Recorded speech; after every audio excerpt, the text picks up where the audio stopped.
Call the Cascade Charter Township Planning Commission to order. Recording attendance, Article 1. All but Timmy are present. Timmy is excused. Let's move to Article 2, Pledge of Allegiance.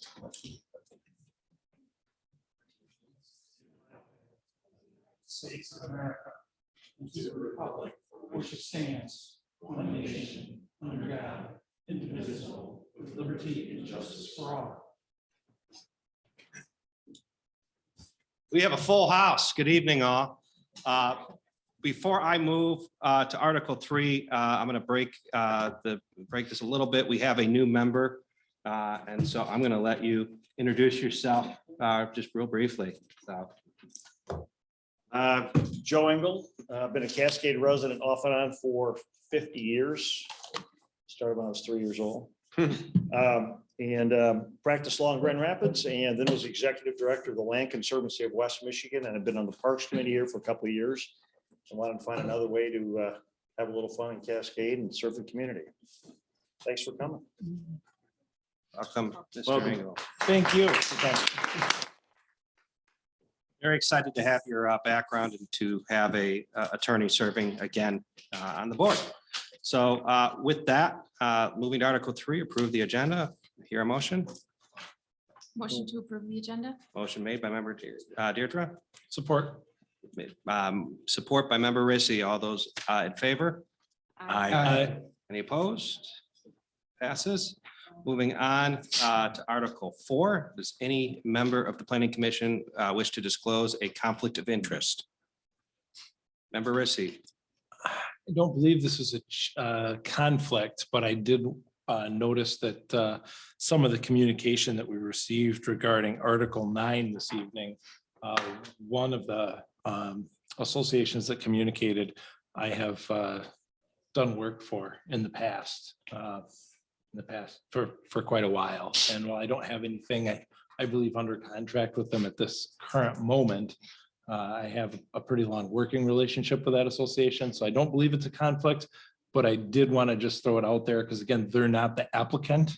But I just wanted to put that out on the record. It's noted. Does anybody on the Planning Commission have a concern with what member Rissy just said? Hearing none, we'll move forward. Article 5, approve the minutes. Do I hear a motion from the March 21st, 2022 meeting? I was not here, so. I would move to approve.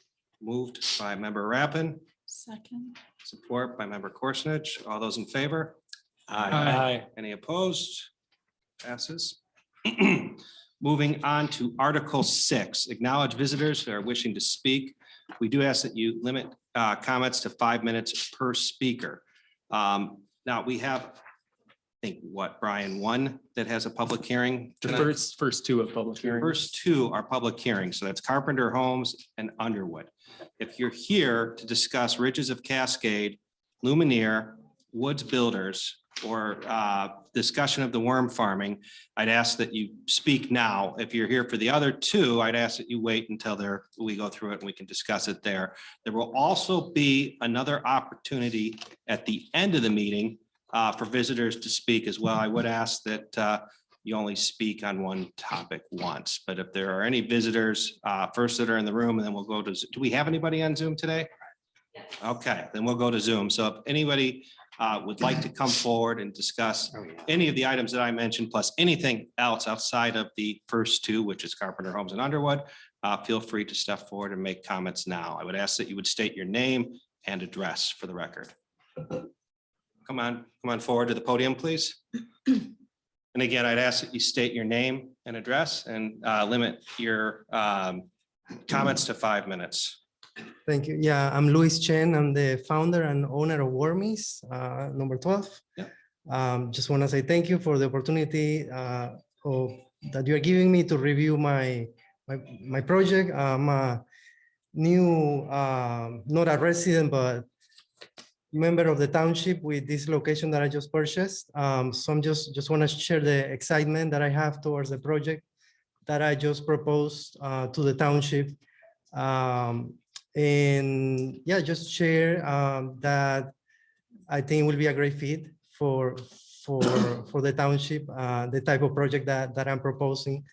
It's going to be an attraction for the township, and of course, I don't have any intent to decrease the value of this township. So I'm just excited to share. And if you guys have any questions, yeah, I'll be happy to. We may call on you when we get to number 12, so I appreciate that. Thank Thank you. you so much for coming forward. Would anybody else like to speak? If you would, please approach the podium. Come on forward.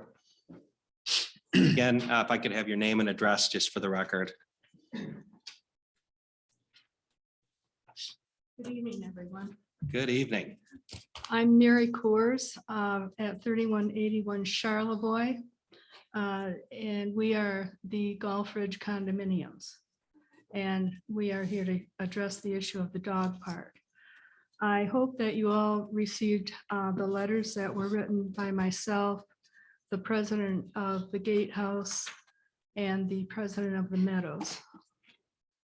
We did. And Thank you.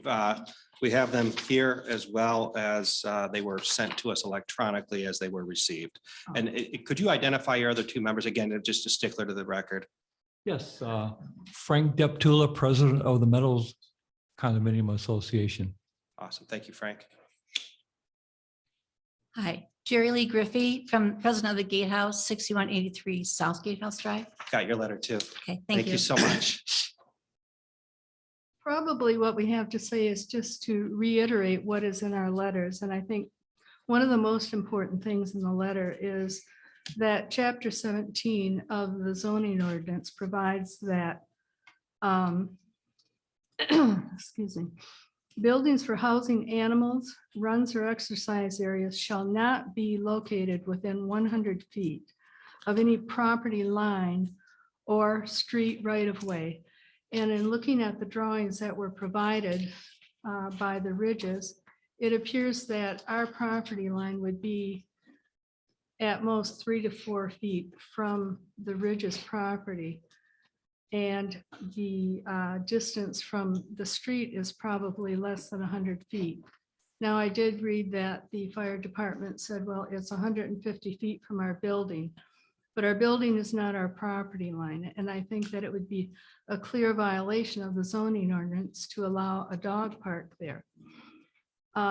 We have other objections, obviously. We're primarily private residences. The Ridges has ongoing tenants. We see moving trucks in and out of there all the time. They are not permanent residents of this particular area. Of course, we're concerned about the noise issue, the issue of the dogs making a mess in that area. Is anyone going to do any cleanup if the residents themselves don't do it?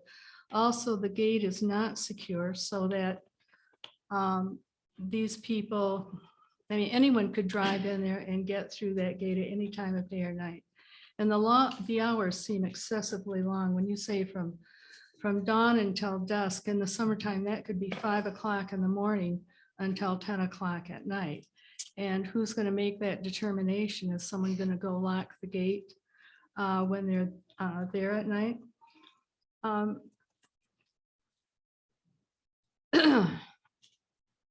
I did look on the internet for other dog parks in the area. And I did suggest that there were 2 public dog parks.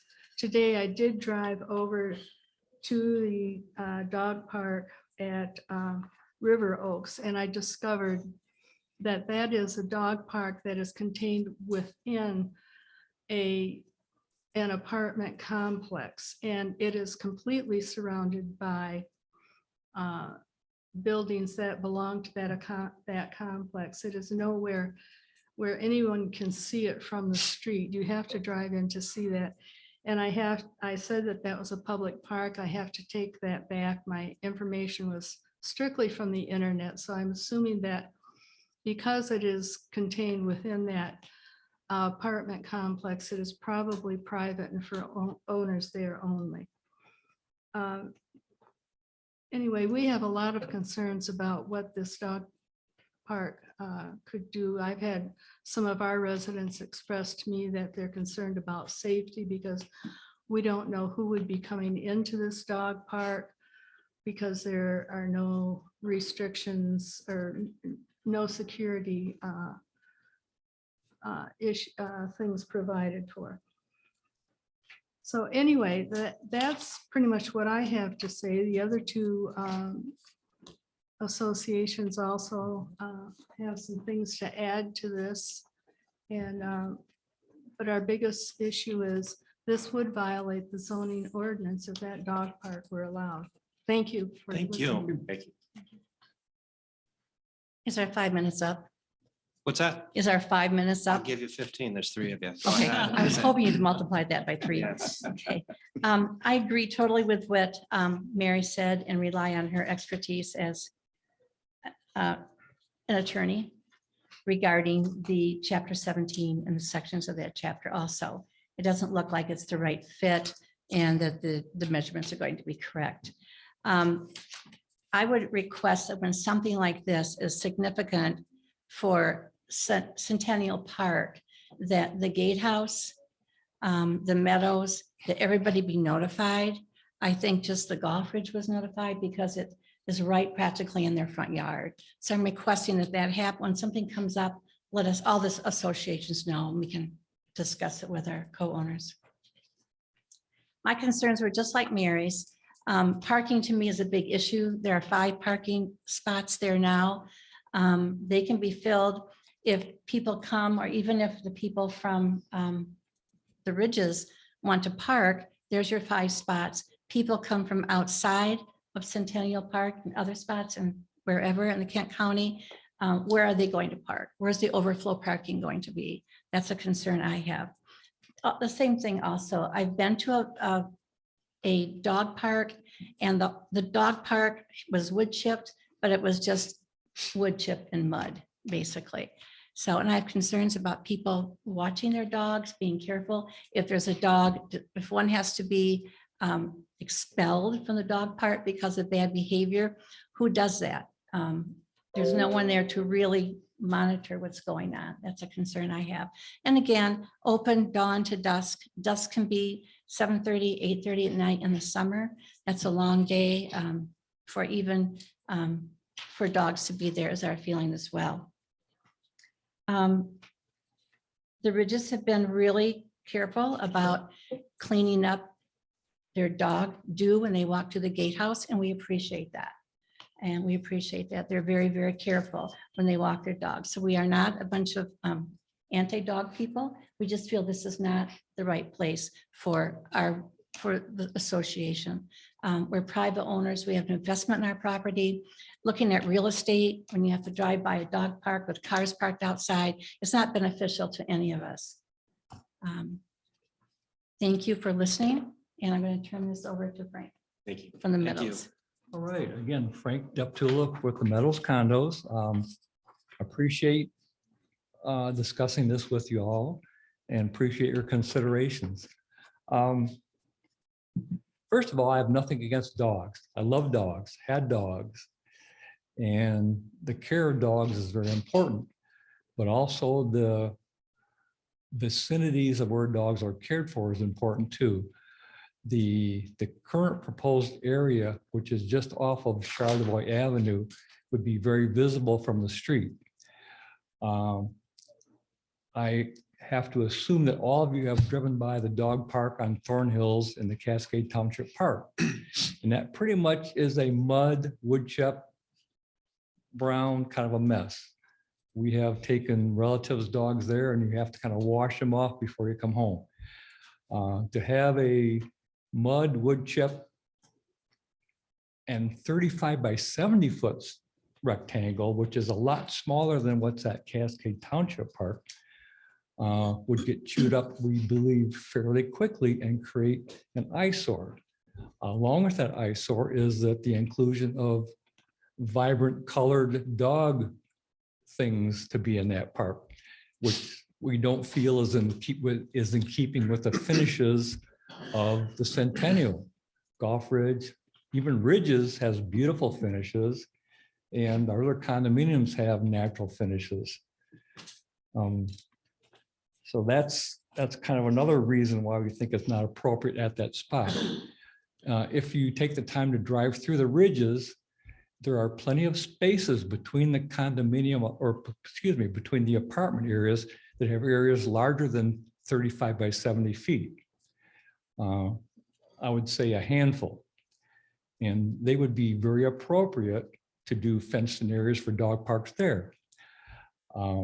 My personal assumption, it's only an assumption, is that the people living in those apartments don't want a dog park next to those apartments because of the possible noise and activities involved.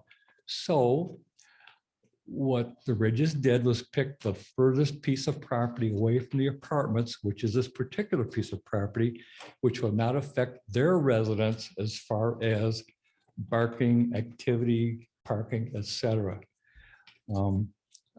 So our request is that maybe they would consider some of their interior areas that don't affect the community as directly as this particular spot does.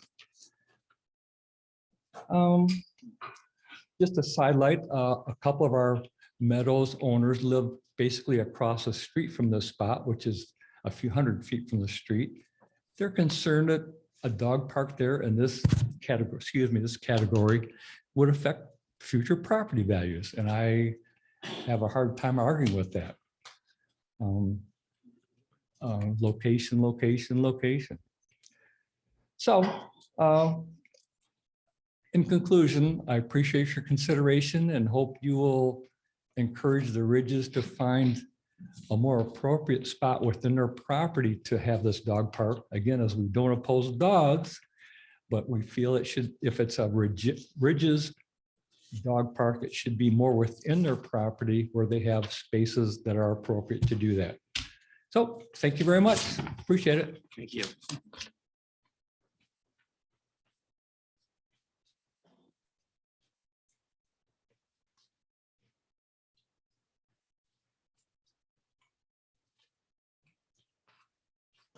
Hello, just a reminder, if you could state your name and address. Yes, good evening. My name is Dennis Monroe, and I am the property manager and represent over 400 residents of Ridges of Cascade. First of all, board members, thank you. Are you going to be presenting during, I don't mean to interrupt you, but we have you on the docket to talk about your case. Oh, I wasn't told I had to speak at that time. Sorry, this is my first time Yeah, no, here. it's okay. It's okay. But you'd be technically the applicant. And if it's all right, I'd like to defer it. So it's all kind of in one area. That's good for me. All right. Perfect. Look Thank forward to you. hearing from you. Yeah, Thank appreciate you. it. Would anybody else like to come forward?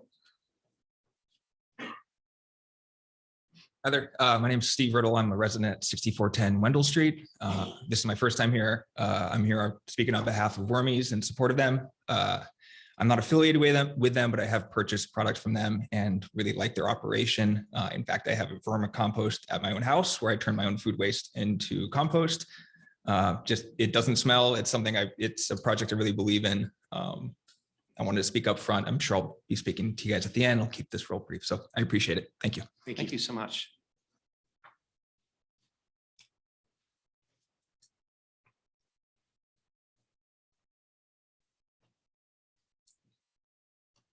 Yes, hello, my name is Aaron Hyde. I am the compost program coordinator for the Michigan Department of Environment, Great Lakes and Energy. I just wanted to make it known that I'm here. So when you get number 12, I'm here to answer any questions. Excellent. Thank you so much for coming. Good evening. I'm Chandler Michalski, here on behalf of Wormies. Any questions? I'll be here, number 12. So, Excellent. Thank you. Thank you. If you're on Zoom, if you could push the or raise your hand button, I think we're getting to the end of the public comments in the room. Did anybody else in the room like to come forward and make a comment?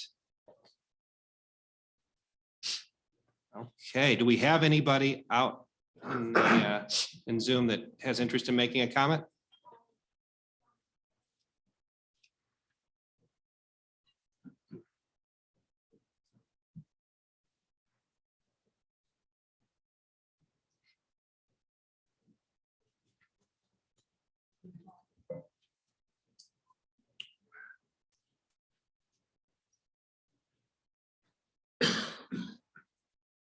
I think she said no. She said no. All right. I didn't know if they were going to speak. So, all right, excellent. Let's move forward. Thank you all. Again, we'll have another speaking spot. These first two will also have public comments. Let's move forward to Article 7, case number 22-3699-D, Carpenter Homes.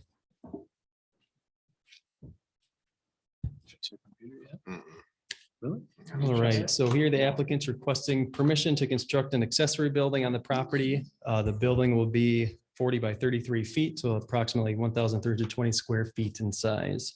The building will be approximately 11.5 feet tall as measured to the midpoint of the roof. So this does require the 10-foot setback to the side property lines and 25 feet to the rear.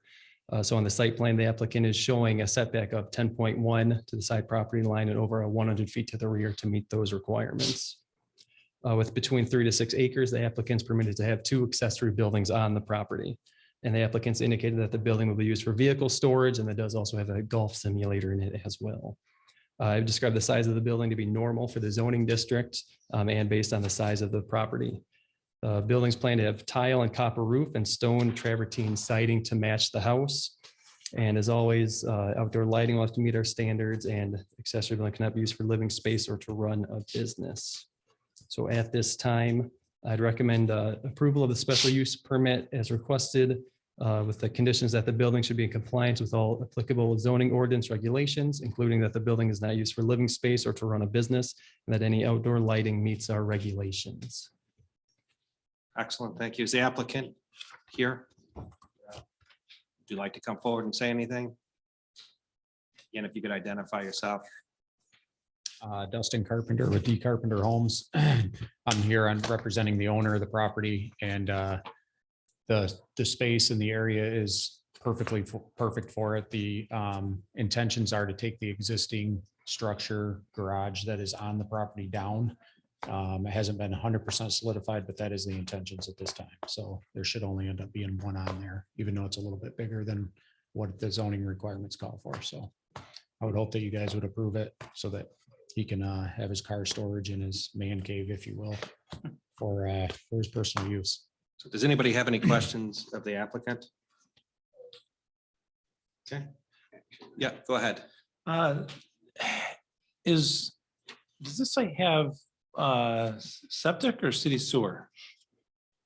And I guess maybe the right question to ask here is, has anybody identified that the building is not going to be constructed over the drain field?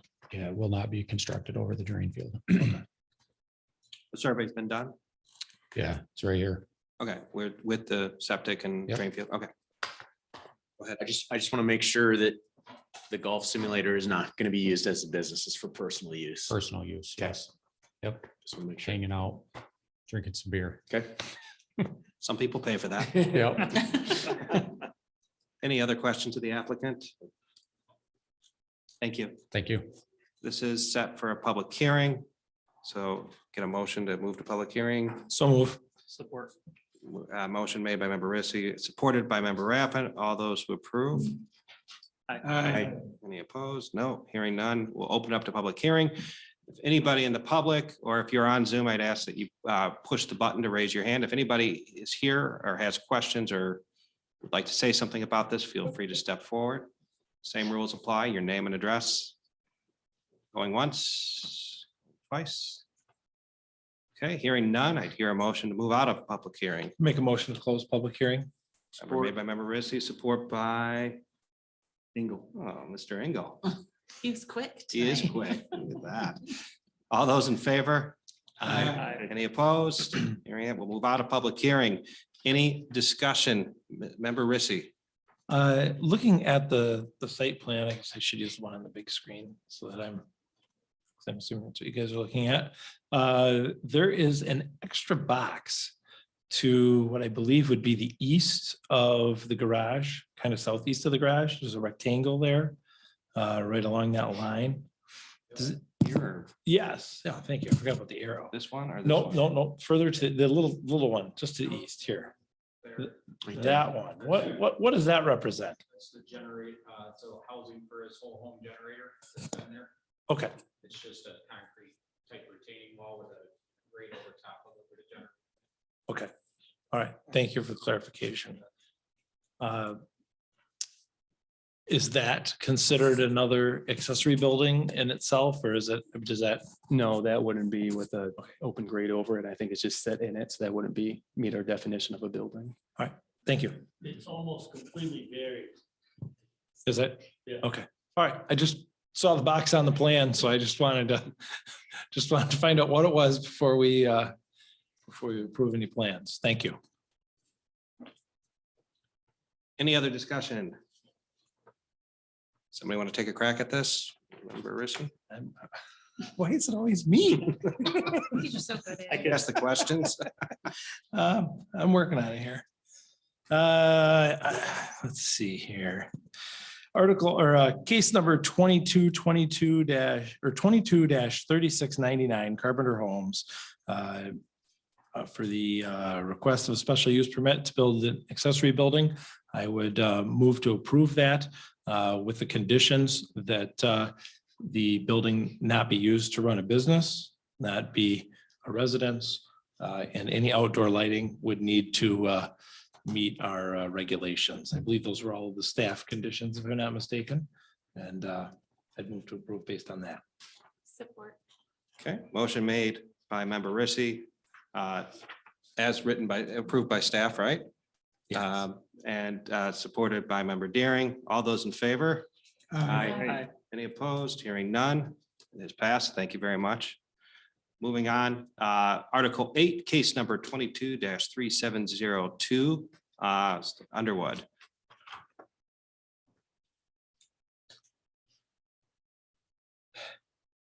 So a similar request here, the applicant's requesting permission to construct an accessory building on the property.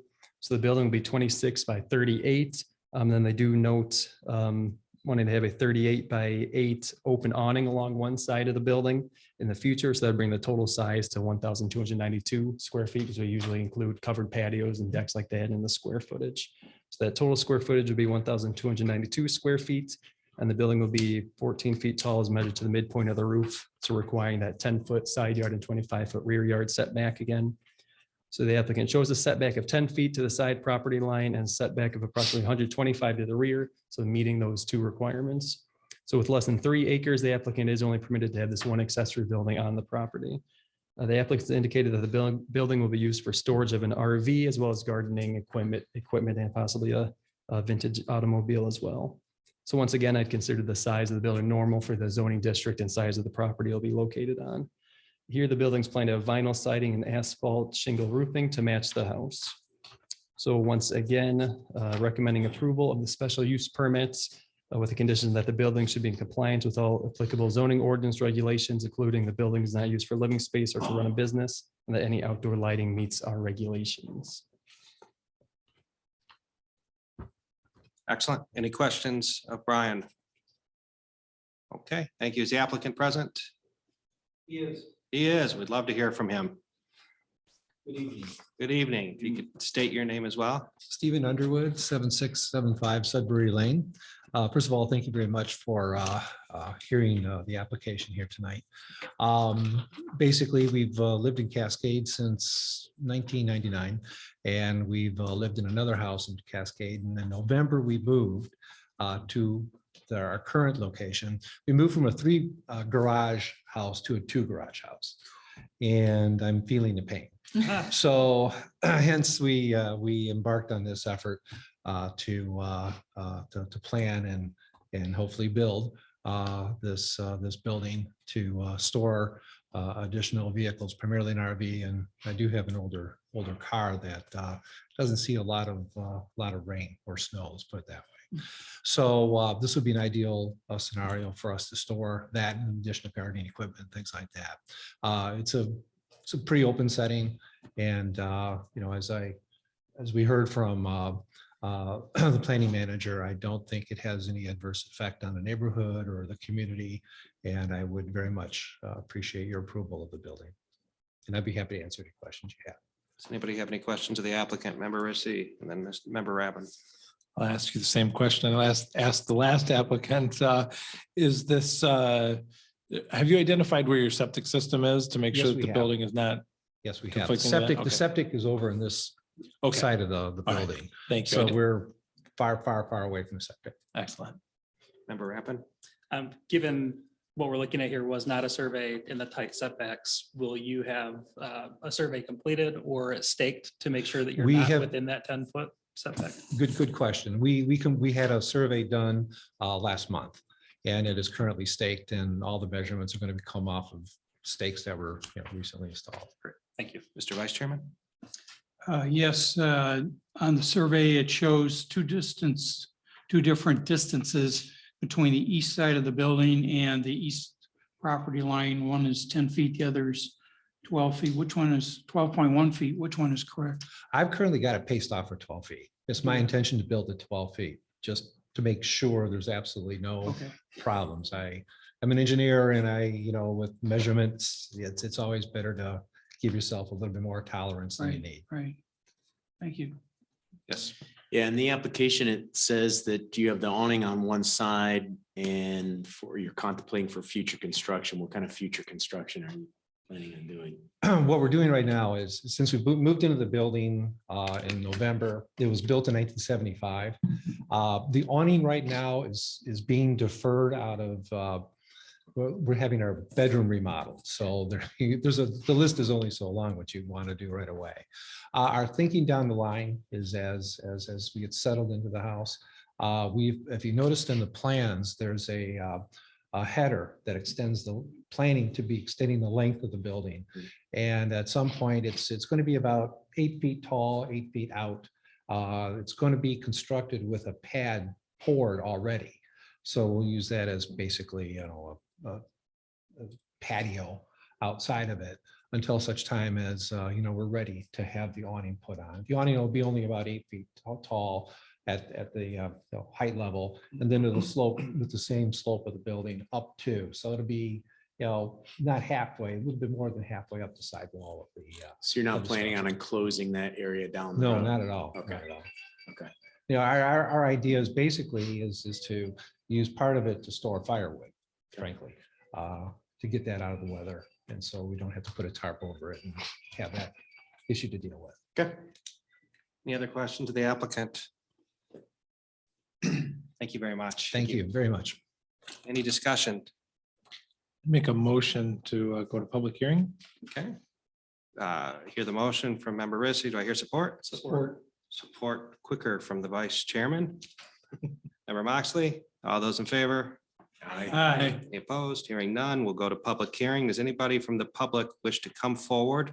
Also, if you're on Zoom, please push the button to raise your hand. While we wait, I'd just like to point out that I don't think the vice chairman's been referred to as moving quickly lately. So it probably took a. Did you see him come compliment to in? that, I'll right? accept it. I don't think that Walker's seen such speed records. All right, going once, going twice, hearing nobody coming forward for public hearing. Do we have anybody from Zoom that wishes to speak? Make a motion to close the public hearing. Motion made by Member Rowland or Member Rissy. I didn't hear. I got it. All right, Member Rowland, do I hear support? Support from Member Engel.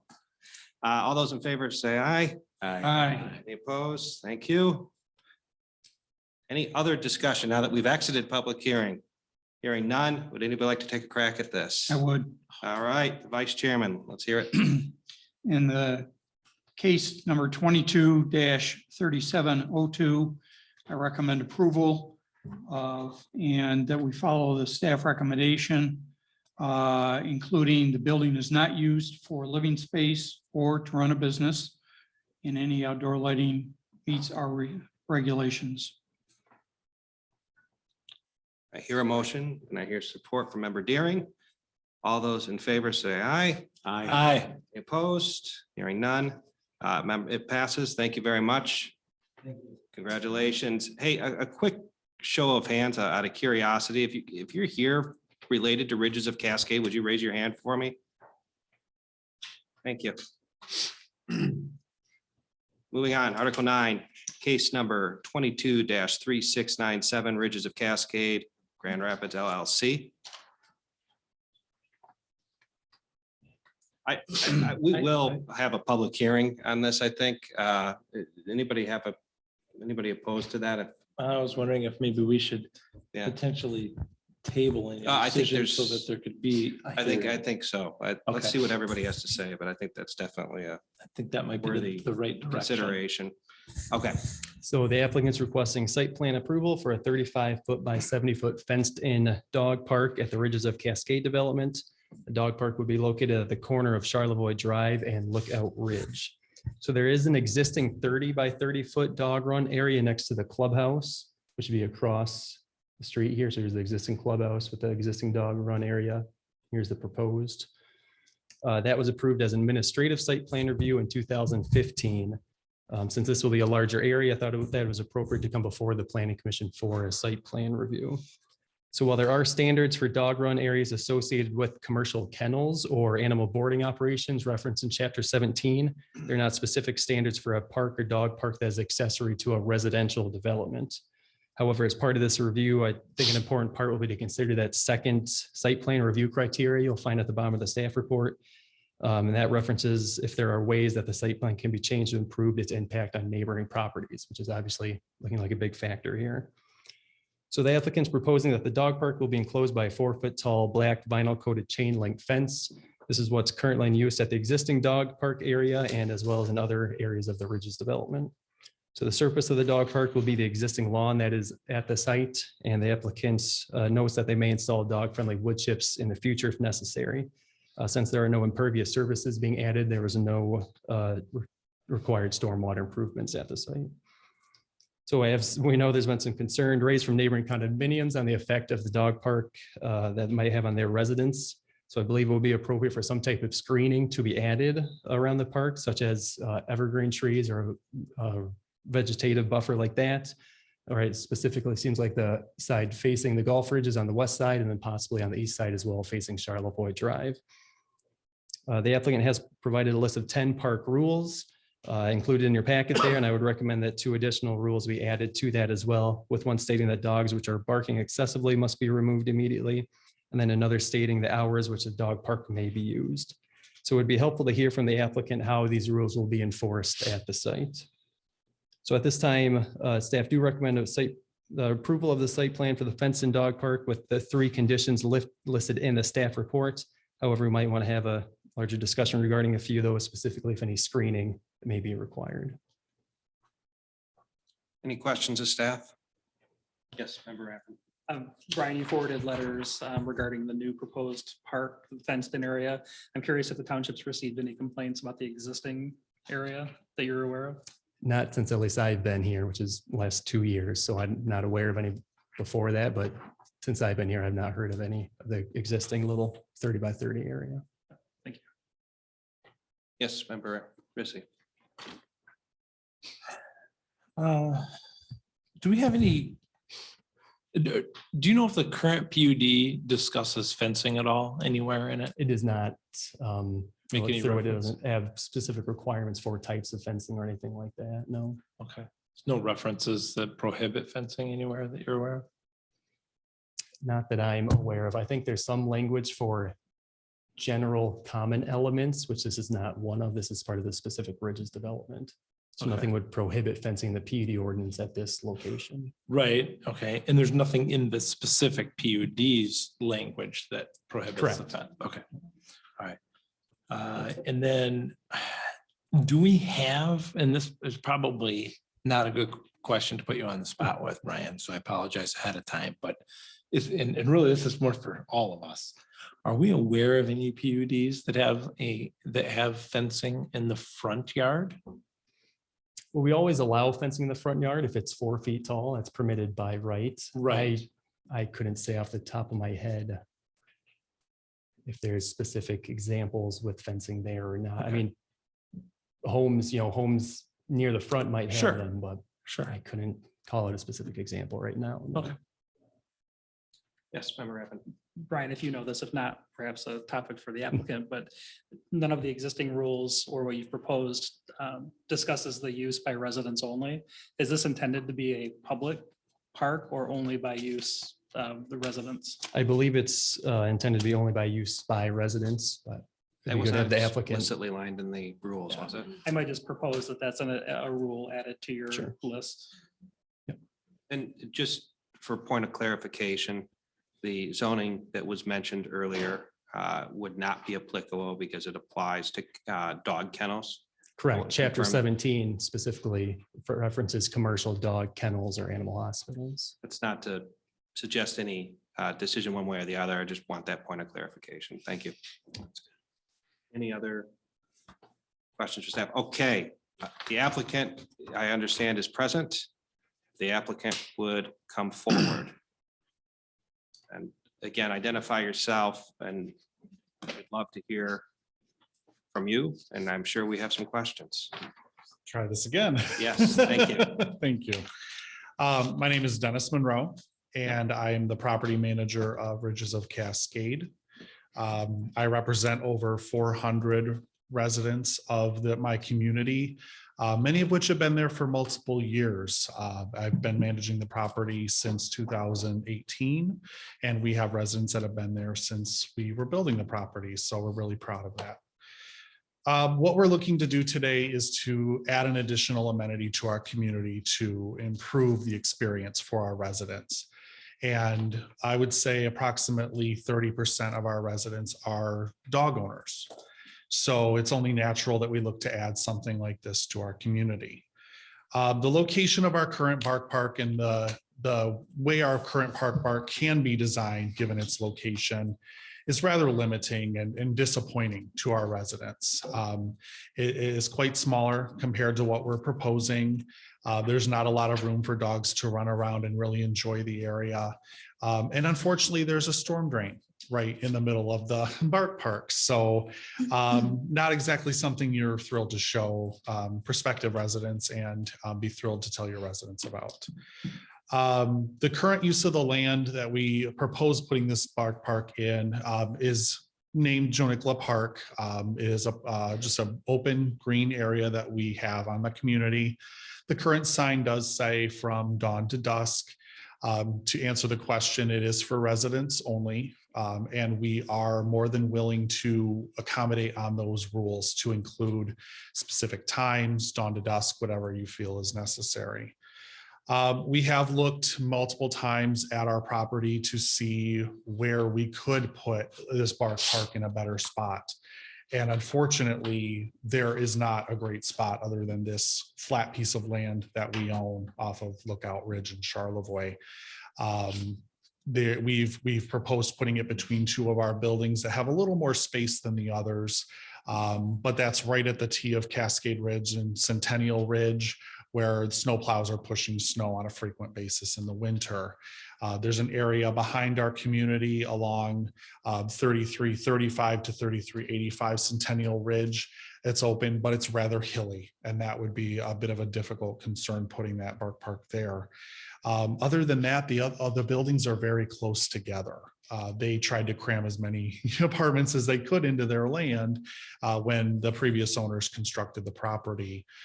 So it's a challenge to put it somewhere else, and we tried. One thing that the gentleman or the gentlelady mentioned was pet waste. So we are an active participant in the Poo Prints DNA dog program. So every dog owning resident of Ridges has to bring in their dog for a DNA swab. We swab their dog's mouth, send it in, and it's registered with the World Pet Registry. Whenever we find pet waste on the property, we send a sample into Poo Prints and they do a DNA match. If that matches, the resident incurs a $350 fine. If they incur more than 3 fines, they are evicted from the property. So we take that very seriously, and we're proud of the fact that we have very little dog waste on our property. Violators will be held to the standard as we would with any other violation in our community, albeit noise, smoking, etc. Investigated by management, issued violations, issued fines, and if they are known to be breaking these rules, they would thus be either forced to remove their dog from the community or they would be evicted. As with any other rule, we require we rely on our other residents to assist in that matter. So if after hours a resident's turning their music up loudly, we work with that resident to help us identify it. Can they record it? Can they give us a description? we use this information to help determine, if that violation is accurate, and then we take appropriate measure. And I feel like we do a good job addressing our violations. So in short, I'm here representing these residents, just looking to add a nice amenity to our community. But I will respect whatever decision the board makes on this matter. We appreciate being members of Cascade Township. Thank you. Just a point of clarification. You said that you're here to represent the residents. Are you also representing the company that owns the? Yes, my style of language, but yes, I am employee of Peak Management, which manages the property for MF Capital LLC, which is the primary owner of Ridges of Cascade GR LLC. Excellent. Thank you for that. Yeah. Does anybody have any questions of the applicant? Member Rissy. Let Member Rappin go first. Go ahead, Member. I just have two questions. Same question I asked Brian. As the property manager, are you aware of any reported issues currently with the fenced in area I am not. that's in use? Nothing's been brought to my attention. And then the second question I had was, do you have any rules regarding breed or size of dogs? We have a weight restriction on certain second floor apartments, but as far as breed and weight in general, we do not. All dogs have, all residents have to sign a pet addendum agreeing to the rules of the community, and all dogs have to be pre-approved by management, aside from, of course, ADA assistance or service animals. Thank you. All right, Member Deere. Yes. I don't know the rules for this, but did you look into needing any kind of insurance for this? Like if there was some kind of an accident that happened, a dog bit another dog or another person or anything like that? Did you look into that at all? As far as extending that to the dog park, I didn't look into that in detail, but just assuming as of right now, I would assume that our general liability would extend to any part of our property, including our bark park. But I'd be willing to get further clarification on that before we proceed. And you might have answered this and I just didn't stay in my mind. What percentage of your residents have dogs? I would say approximately 30%. I'd be happy to get the exact number as well. Okay. And then I think I saw your current dog park area when I went to look at this earlier today, but how many people use your current dog park? I know it's not as suitable or as, nice as the new one is proposed to be, but how many use that, would you say? I would say, if I had to guess a number, probably about 20 to 30 residents a week. And that's the challenge, is the fact that it's just so small, it's in a bad location, and that storm drain is a concern for residents. So we would expect that number to increase with the new park. And one thing, I apologize, I forgot to mention, the gentleman mentioned the aesthetic appeal of the agility equipment and items we would put in the park. And we'd be happy to work on a more suitable color, maybe earth tones, something that blends in. I know a lot of those agility equipments are like orange and yellow. I'd be happy to go more in the green and brown. And then what about some sort of lock on the door or on the gate where you had key fobs or something like that for residents only to be able to get in and out of that, for the concern about people from the public parking there and coming in and using it? Sure. And that's a big challenge, I'll admit, because with the key fob system, it would be extending internet line and electricity to that area, and pretty far away from our closest building, which is 5960 Lookout Ridge. The alternative would be as a lock that we either put on when it's closed every night and open it in the morning. Another alternative was we issue keys to that lock. But I'll admit my original thought was it would just be a gate that closes and then residents could enter and exit the gate. Do you have some sort of security on site 24/7 or no? We do not. We've never had the need to. We're proud of our safeness of our community. Okay, so you don't have anybody that works there, even non-security, that would be there at dusk? Or I'm there myself, on-site manager, but I'm not 24/7. We do have 24-hour emergency maintenance, but that's typically for emergencies in the home. Yeah. Okay. Yes. Dennis, have you had trouble with non-resident use of your current front? Nothing's been brought to my attention. No. Do they have to go, is there an outside gate to get in there? Or do you have to go to the building to get to the current? It is an outside gate. Yeah, so it's on the northeast side of our building. There's a sidewalk that goes to our pet spa, and then right there is the gate. But anyone could access that gate. Marissy. Just a quick thought. You guys were talking about a lock earlier and you'd mentioned keys and the internet, but a combination lock, for 3 or 4 digit combination that you email out to residents on an annual basis. Or change it every month. Yeah, probably work. I'd probably start annually, and if there's problems, then you go monthly. Perhaps a battery operated. Mechanical, you can just do a mechanical one. It Or doesn't have to be mechanical. battery operated, but just a thought. So is that area irrigated? Is it where you're proposing to put the? Yes. Okay, because I thought last summer it looked awfully dry over there. And so my experience with dog parks is it's the smell of urine that becomes a problem. And that's usually what leads to the grass dying as well. And if it's properly irrigated, you can rinse that down. And so that was one of my questions. We have had issues in the past with our irrigation system with the hardness of our well water. That's been doing a number on our irrigation.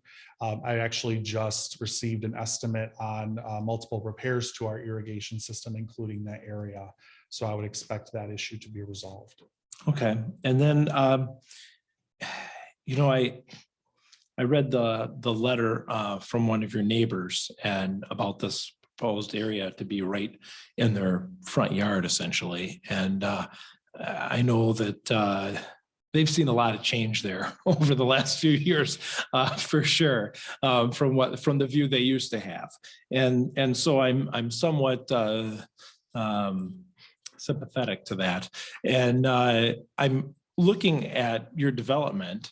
I noticed that on the far, I guess I would call it east side of the development, at the end of Centennial Ridge Drive, you have a retention area there.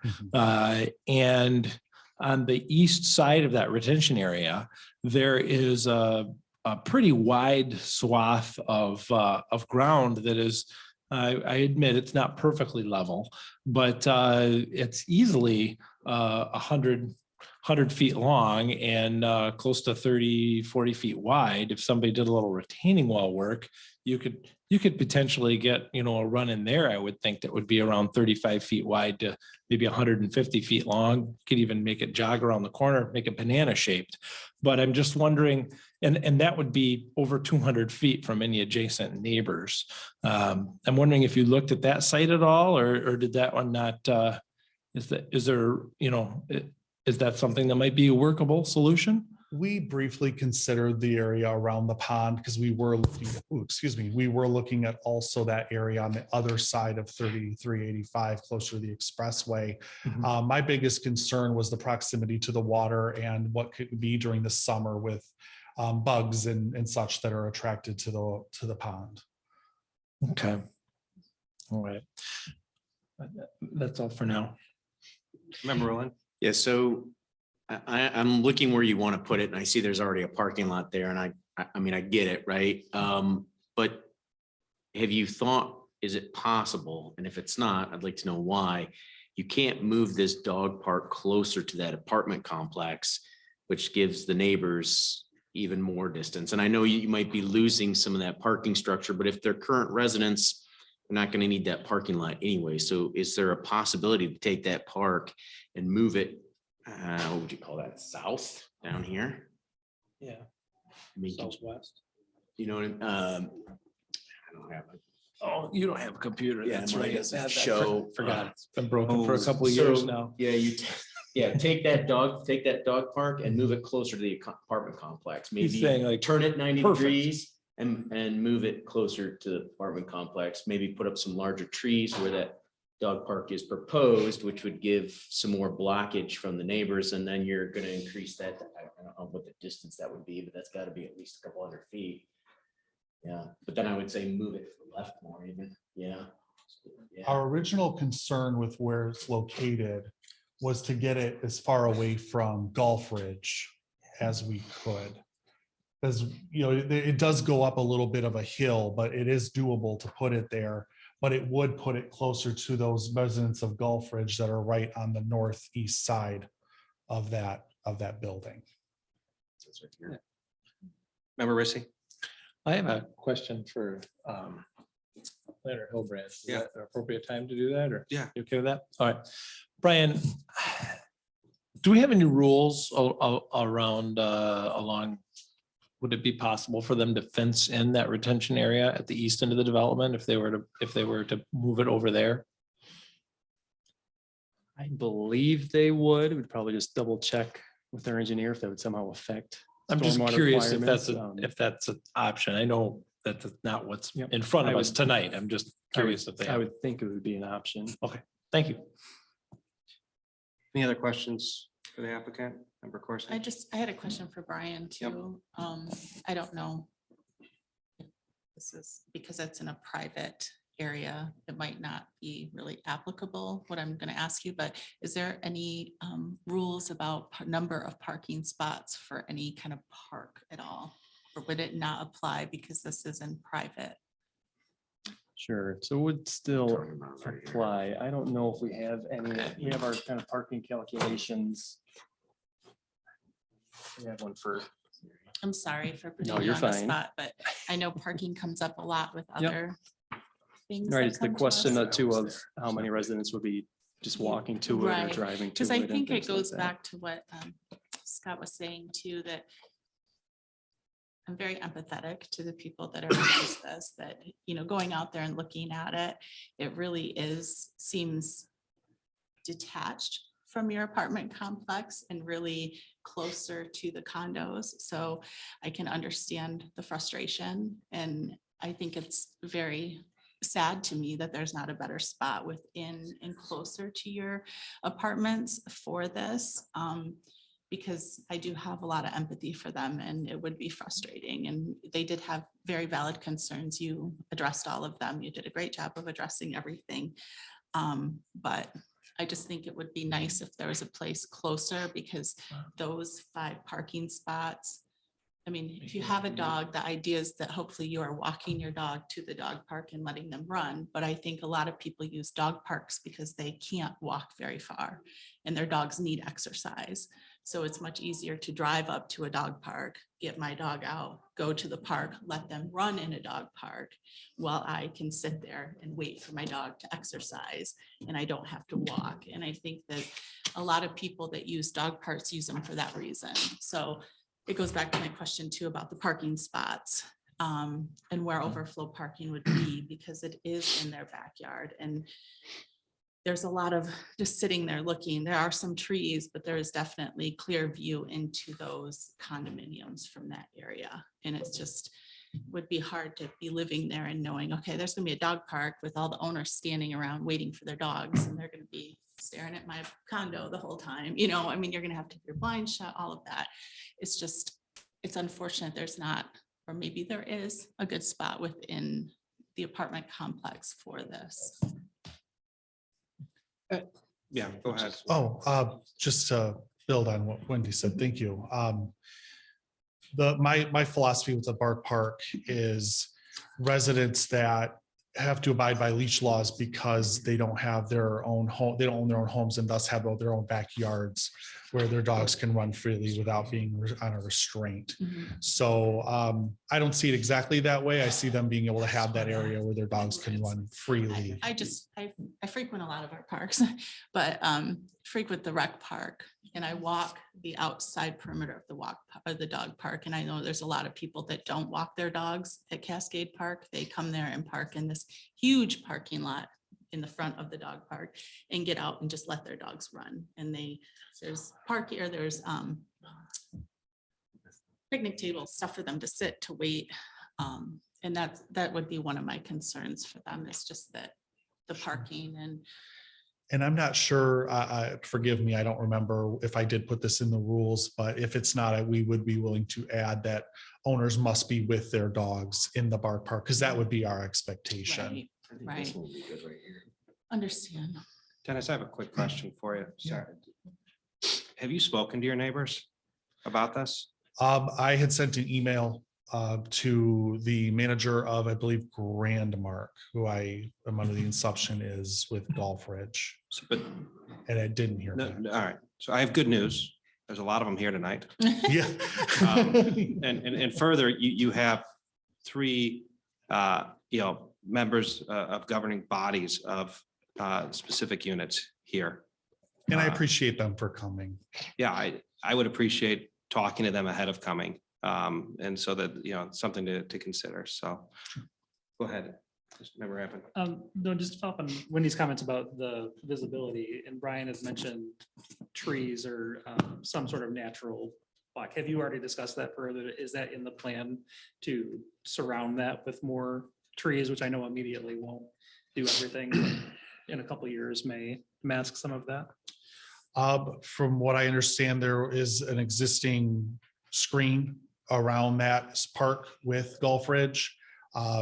As far as building upon that and adding additional, that would something I'd have to propose to my owners, but I would say ultimately we're open to doing so. Yeah, 'cause not that we're at that point right this second, but I do think that it goes back to working with your neighbors too. A lot of things that come to us, we might not be able to do anything to prevent them from happening, but it goes a long ways to work with your neighbors to say, okay, we're gonna do this. What do you want put up here as a screen, or what kind of fencing would you like, and just getting some ideas, just like you talked about the agility pieces within, is just to, it's easier to swallow if you can at least have some say in some things of saying, like, if you lived right there on the end saying, oh, I'd really love some shrubs or something here that, it goes a long way. Sure. Thank you. Go ahead, Member Jerry. I have another question kind of related to that. When I was out there looking at this space, I noticed, and you can see it on the picture here too, there's quite a few mature trees that are there. The plan is not to take them down, right? We wouldn't remove any existing resident screen of landscaping or foliage. Okay. Member Rissy. I guess the first question I have is Brian, is there a way to share my screen? You knew I was going to ask, right? Or I know some of them can be shared and some of them can't, and I don't remember which button it is up there. Not sure if you can, or if Chris has to as the chair. Well, the only way that was with the old, which doesn't work anymore, but I'm not sure which one it is, but one of the keys up there would share. I think is it every other screen we can share, or? Oh, yeah. That's a good picture too of it. Right, but we can't share your screen because you're broken. Broken. The screen's broken too. The remote's broken, the screen's broken. Chris, can I share yours? I don't think I can. You can wear, Scott, where are you? Well, that's probably going to be difficult to find. Well, I bookmarked it when I was chairman. If you go to. So it should be Chris's now. I can only do the two outside. Go ahead, sir. Chris's. Okay, so bear with me one moment, folks. And I can pull this up because I want to make sure I give Member Roland credit here for this, because he found it. So let me zoom in here. There's Golf Ridge right there. So like this. Okay. I'm going to ask about, remember Roland was asking about this area essentially at the intersection of Cascade Ridge and Centennial Ridge Drive. I believe you proposed around 2,400 square feet, and I see an area here close to 5,000 square feet. Is there any particular reason why this spot is not adequate for what you're looking for? I had mentioned that briefly, that Cascade Ridge is a push point for snow removal and does build up quite quickly with a huge snow mound during the winter. You have a snow expert. Well, I could see where that would be a challenge, but I'm sure your management company can find a way to manage that.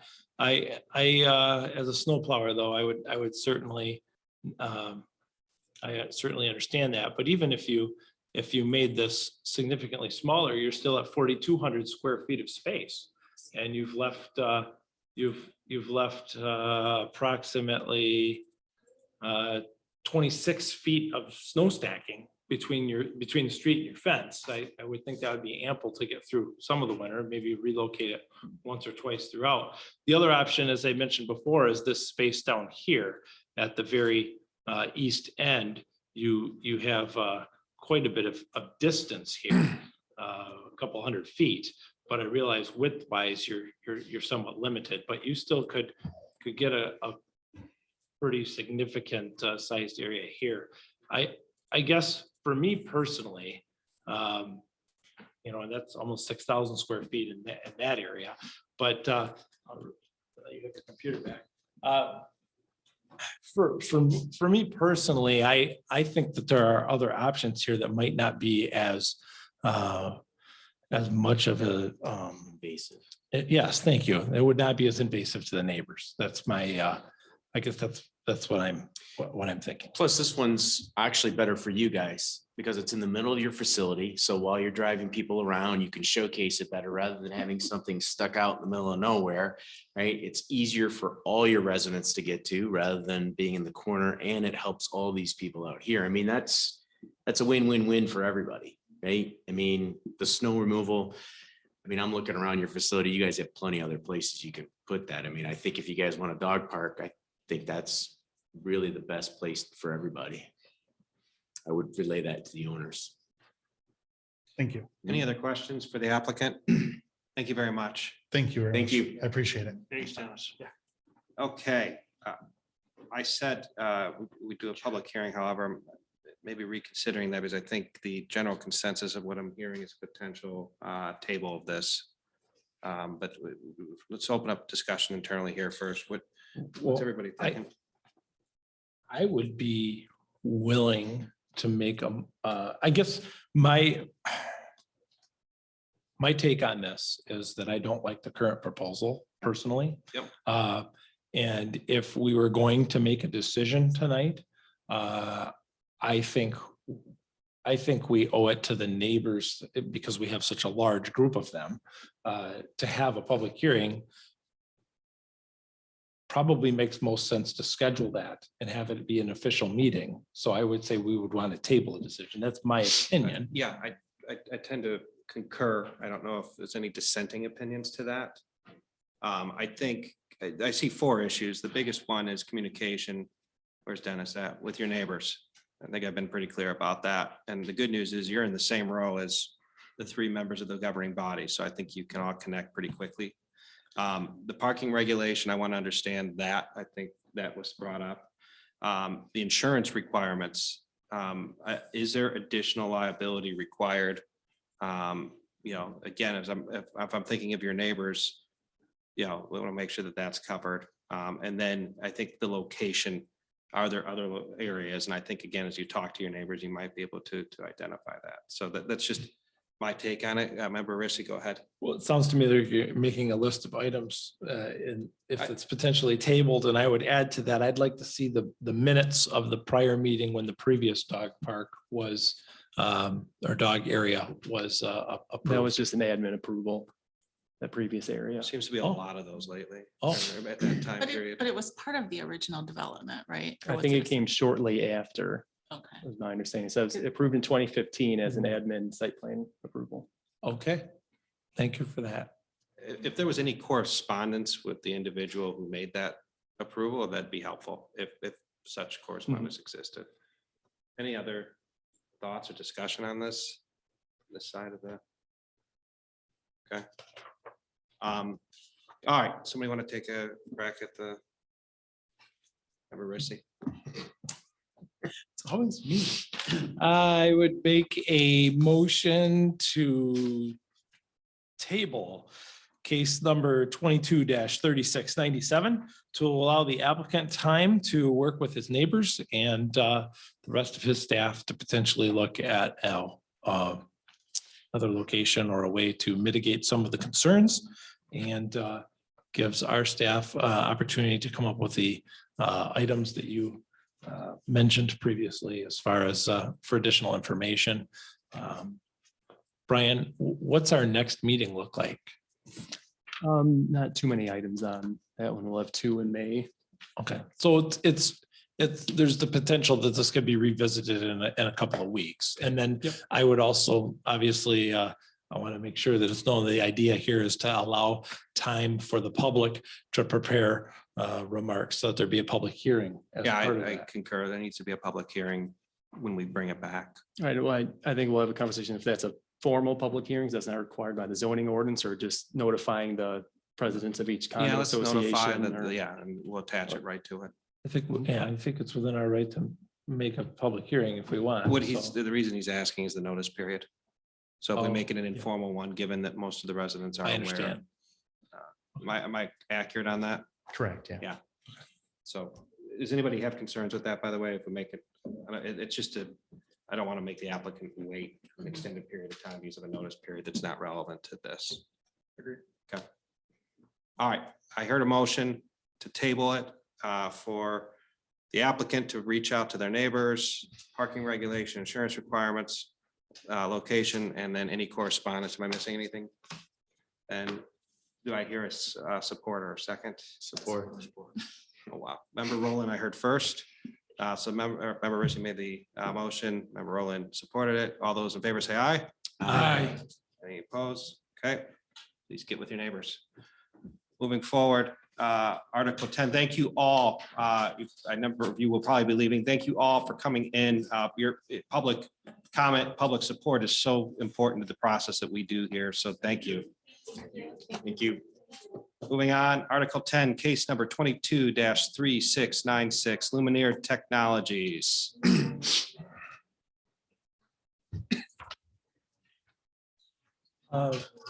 If I may interrupt a second before everybody leaves, Yeah.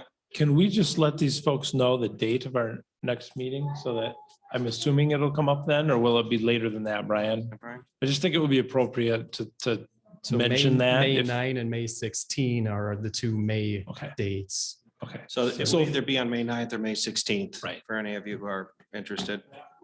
And we'll send out notices. You can also see what's on the agenda of our meetings on the Cascade Township website. Yeah, and I'd ask anybody having discussions, please have them outside. I will use the gavel. Oh, boy. And so Oh, thank you. Go ahead. So here we have a bit of a unique site plan request, another unique site plan request. So the applicant's requesting site plan approval to construct a 26-foot by 1,020-foot building, about 26,520 square feet. So the applicant's describing this as a temporary facility, although temporary is within 3 to 5 years. So we're essentially reviewing it, mostly as a normal site plan review with a couple conditions added on there as well. But the building will be made out of a fabric material and is to be used for sensor testing. It's located on the east side of the airport there on property that's owned by the airport. So the building does meet the setbacks requirements of the industrial zoning district. So while there's currently no landscaping being proposed, the site does meet the required buffer yard width, so it has that buffer yard space. I'm proposing that if the use continues beyond the proposed 5-year period, it'll be expected that landscaping will be added. I thought there is if it's going to be gone in 3 to 5 years, someone else will come in after that and probably rip up whatever was there. So that's the reason behind that condition. If any exterior lighting will be added, the applicant will need to provide a photometric plan that meets township requirements. So the applicant is proposing that the site will share a driveway with the property immediately to the north. So they should provide an approval from that property owner to allow for use of the driveway for access. The site plan includes a 50-foot by 80-foot gravel area to be used for the staging of construction equipment and then for parking as well. The applicant has indicated that the maximum normal vehicle capacity will be 5 vehicles because the actual office or research space of the building will only be 26 by 22 feet. And the rest of that is just used for that laser testing. So it'll be a small amount of employees at the site. If the use continues beyond the proposed 5-year period, it'd be expected that the parking area and access drive would be paved then, which is what is typically required in our industrial zoning district. So the plans do show a future 26-foot by 640-foot addition to the building. Due to the size of that addition, the owner would need to come back for site plan review before that addition is constructed. So they would come back in front of you for that. So the building's going to be connected to a water main in Thorn Apple River Drive, which will need to be coordinated with the city of Grand Rapids. And then there's no sewer in the immediate area, so the applicant is proposing a septic system, which would have to be approved by the Kent County Health Department. The fire department has reviewed and approved the plans. And then the township engineer has also reviewed and approved the plans as well, and their comments are included in your packets. The airport did provide a few comments. They have some concerns. They always have concerns with any detention areas that would attract wildlife being close to the airport, specifically rain gardens and things like that. So they had a few comments. The applicant might need to make some minor changes to the engineering. Our engineer is aware of that. So it'll be expected that any changes will be reviewed and approved by our engineer, and they'll still have to meet our stormwater requirements. At this point, that's really the only kind of open item, but again, anything would be reviewed by your engineer. So at this point, staff is recommending approval of the site plan for the 26,520 square foot building with the 7 conditions that are listed there in the staff report. Kind of a lot of those are ones we see commonly on site plan reviews. The 7th one specifically I want to call out is that if the proposed use of the site extends beyond 5 years from the issuance date of a certificate of occupancy, the applicant will need to submit a new site plan application for review. What is the process, Brian, from here? This is a preliminary plan review, correct? This is just a site plan Just a review. site plan. So Yep. where do we go? Can you just educate me for? Yeah, so I mean, it'd be similar if a new restaurant was coming in where it's allowed use by right. So it's just this one meeting where we review it for compliance with our site plan requirements. This one, again, is a little unique in that they're calling it 3 to 5 years. Okay. So that's why there's some of that kind of landscaping specifically is the big one, but that's why I propose they'd come back if it extends beyond that 5 years. Got it. To meet the kind of some of those other requirements then. And the applicant is not the airport, but they are paying the airport for use of this Correct, land? they're leasing the land. Yes, member Rissy and member Rowland. Sorry.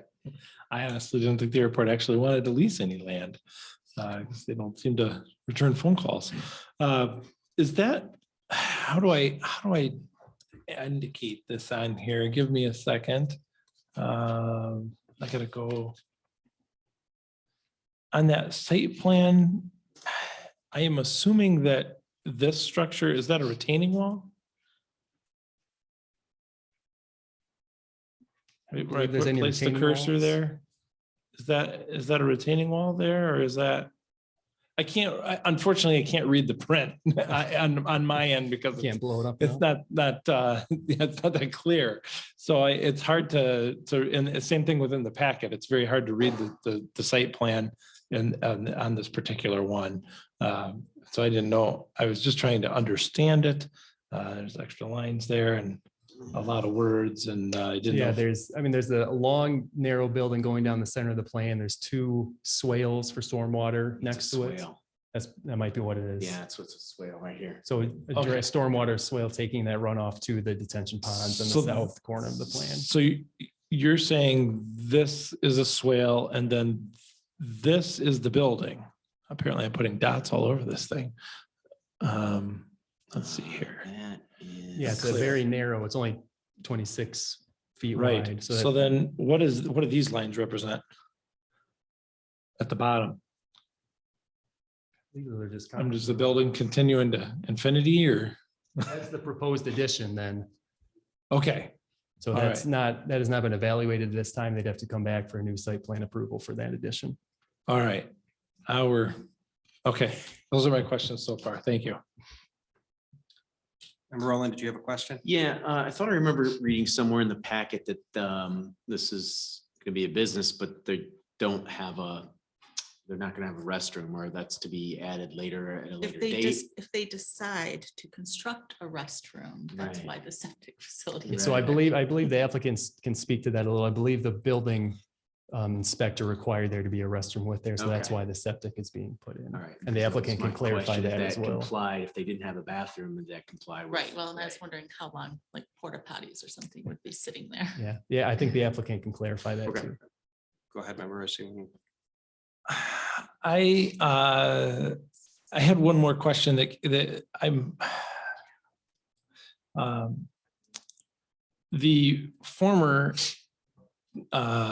community development director had a stance on industrial property that if whether you needed it or not, you had to extend the sewer utility to the property, whether you're going to use it or not.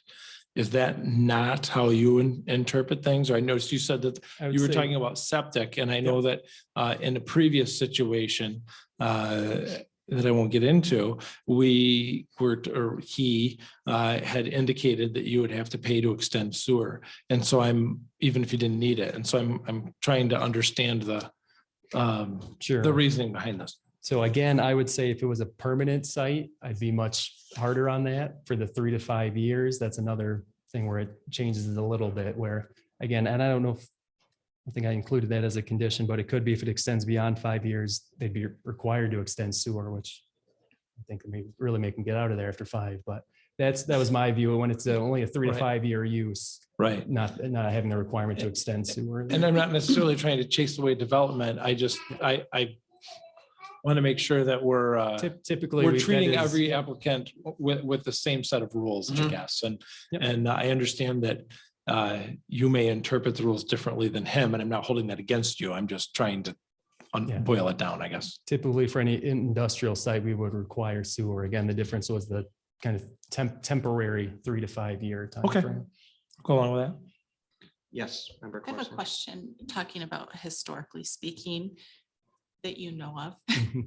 Is there another building in Cascade that has been a temporary fabric exterior building this size for 3 to 5 years? I mean, to me, that just seems like fabric exterior for 3 to 5 years seems way excessive, especially this size. And I'm just wondering, historically speaking, if this is anything we've had in the past. Not to my knowledge, I would think this would be pretty unique. I mean, we have the, tents and things like that, but those are much more Right. temporary than this one. Right, So I because think that's, I mean, fabric structure, I know it has some steel framing and stuff and a concrete floor, which goes back to what's going to be left when it leaves, Yeah, and there's been some discussion between the airport and the applicant because they're going to be responsible for any maintenance afterwards. So that's where some of their concern came in. And again, the applicant might be able to speak a little bit more to that. Member Rissy, and then member Deering, sorry. Okay. Their stormwater runoff would be contained on their site. It's not going to the airport's stormwater system. Is that correct? Correct. So it goes to detention ponds, which have, an overflow release as required by the stormwater ordinance. But I believe. And do we know where that release goes to? So to the east of the property. And again, I know I've said it before, but the applicant's engineers here too as well, so they might be able to speak a little bit more Great. detail to that. Okay. Talk about that when we get to that point. Mhm. Sure. So I have a question about the fabric exterior. Like, I guess I'm kind of struggling with what that looks like, feels like. It's, it's a pretty open space there. It gets really windy. And so I'm wondering how sturdy it's going to be. Are we going to see pieces of it just flapping in the breeze because it's ripped apart? So or- we'll have to meet all building code requirements. Our building inspectors will have to sign off on it. So I'd say that's not my expertise, but I'll trust what they'd be approving at least. So our engineers reviewed it. Our building inspectors will have to review it. And for them, again, it has to meet kind of the permanent building requirements. I think temporary for building code is 180 days. So they still have to meet, rigorous building code requirements to my knowledge. Any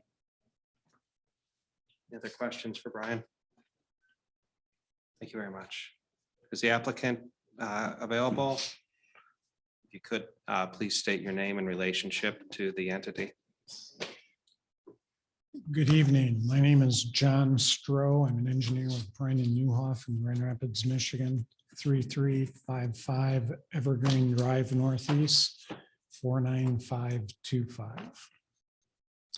I'm here representing Luminar Technologies. They are a Florida-based company, publicly traded under the code LAZR.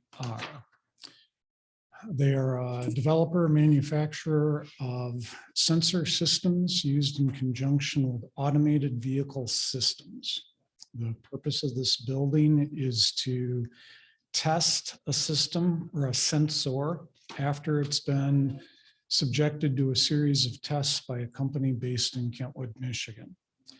When the subsidiary company, Intertech, completes their testing, they will take the sensor to the site, set it up in the testing facility, calibrate it, turn on the testing equipment, and set up targets for evaluation of performance after Intertech has done their work.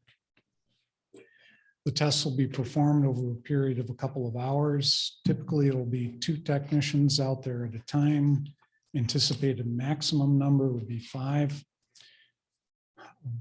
They may be out there 2-3 hours, 3-4 days in a row, and then not out there again for 2 or 3 weeks. They may be out there every other day for 2 months. They really do not have a specific dedicated schedule for performing the testing. As they perform their work in the facility, make their adjustments, they'll go out and run another test. Occupancy, as has been noted, is sporadic. 2 to 3 hours is what I've been told is what they expect to do. Because of the condition of the site, it's a heavy clay soil, silty clay soil. It is not pervious. The anticipated septic system is a holding tank, pump and drain type system. There is a potential alternative at the airport, expensive alternative, but there is a potential alternative. The question of drainage came up. This particular site lies within what's generally referred to as outfall 2 or 002 at the Gerald R. Ford Airport. That outfall is not part of the airport's stormwater management system, with one small caveat. If under an extreme rainfall event, the large detention basin at the airport, that emergency overflow does go into outfall 2. But like I said, the only time that would come into play is during an extreme rainfall event, 100+ year storm event. The building is temporary in nature. The whole site is temporary in nature. Luminar has entered into an agreement with Thorn Excavating for use of their driveway. I do not have a copy of that agreement, but I know of its existence. It's my understanding that the lease agreement between the Gerald R. Ford Airport and Luminar includes a significant amount of site restoration so that the airport's maintenance, when this is all over, is minimized to the extent possible. It's my understanding, although again, I haven't seen the agreement, that removal of the concrete floor would be part of the lease agreement. Does anybody have any questions of the applicant? The canvas siding, is that just because of cost, or is there a technical reason to have the canvas siding versus, I don't know, wood or? I am a civil engineer and I'm here to represent them mostly in site-related items. I do know that the fabric is of an opaque nature. Okay. And I know that the darkness, the opaque nature is one of the requirements to test these sensors. Okay. But I cannot answer why it was chosen over other materials. Any other questions of the applicant? I have one. Are you aware of the ongoing contention that this township has with the airport as it relates to a number of wells that the airport has polluted with PFAS contaminants? Yes. Okay, can you go into any detail on your level of awareness? No, I cannot. I am part of the team that did some investigation for the airport, and I am obligated under an attorney-client privilege. All right, but not in your capacity with Luminar. Is that accurate? That's correct. So Luminar is not aware, or to your knowledge, has not brought that up to you. Luminar has made no comment about that.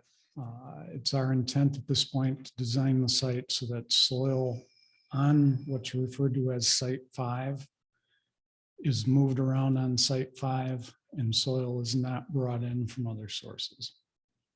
And when we talk about stormwater runoff too, that I read through even our civil engineer report, and in my opinion, which I'm not a civil engineer, it just doesn't seem to really talk too much about it. To me, if you have a building, I understand that the soil currently is hard clay. We talked about. But you're going to construct a building that's 26,000 square feet. That's a lot of water runoff from the top of that building. And I just don't, logistically to me, it does not make any sense that we don't have any place for all of that water to go, especially with the history of there being PFAS contamination due to runoff from the airport. It's kind of mind blowing to me that it's not addressed in here in any way when you're talking about that much water, that large of a building roof, where all that water is going to go, and it's not addressed. There is a website on Eagle platform. I did not happen to bring that address with me today. That is a public record.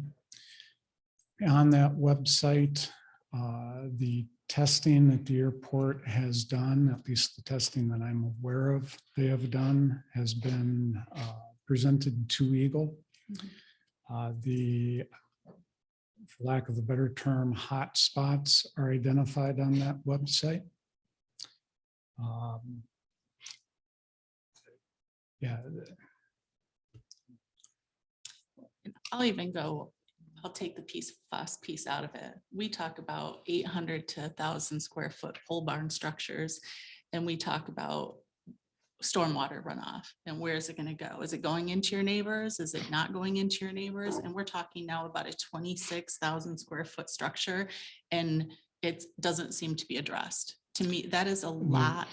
There are 2 small detention basins on this site intended to handle the stormwater from this site.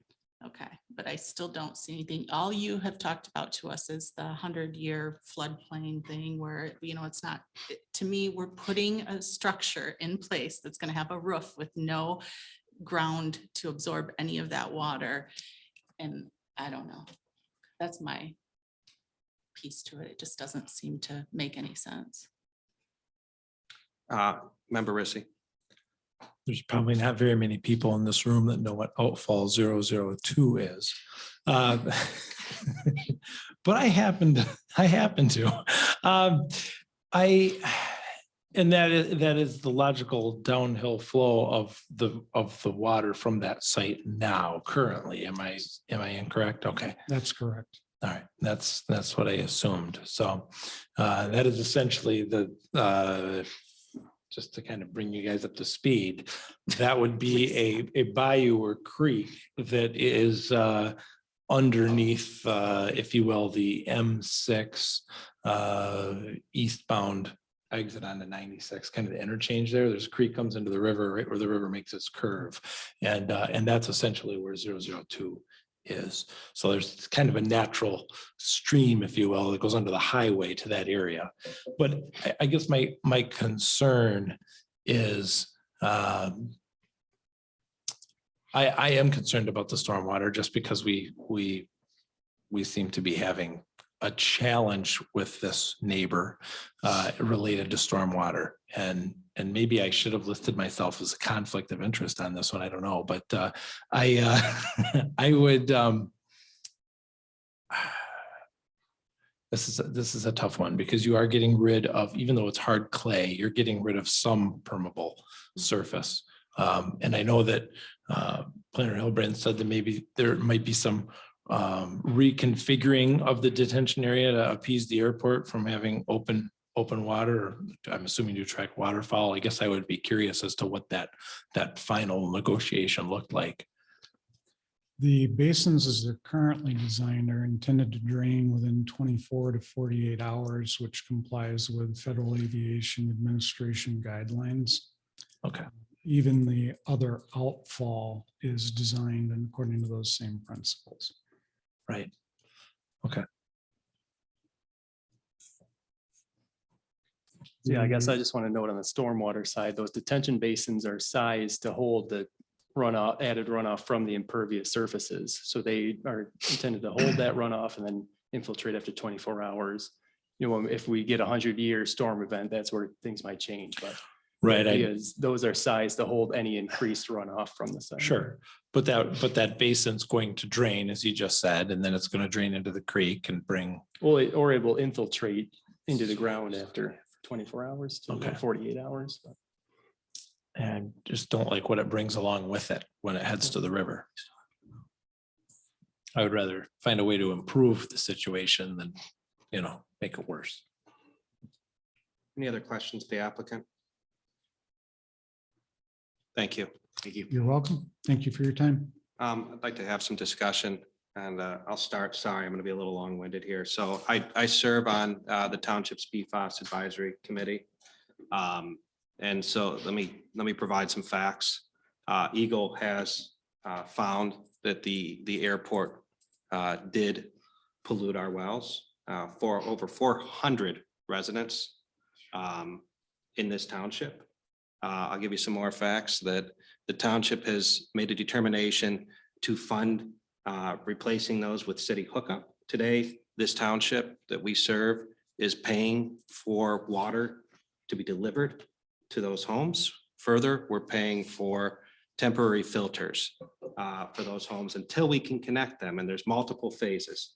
The good news is the first phase, and the reason I did not disclose a conflict of interest is I'm part of this first phase. We found funding. So my home covered, right?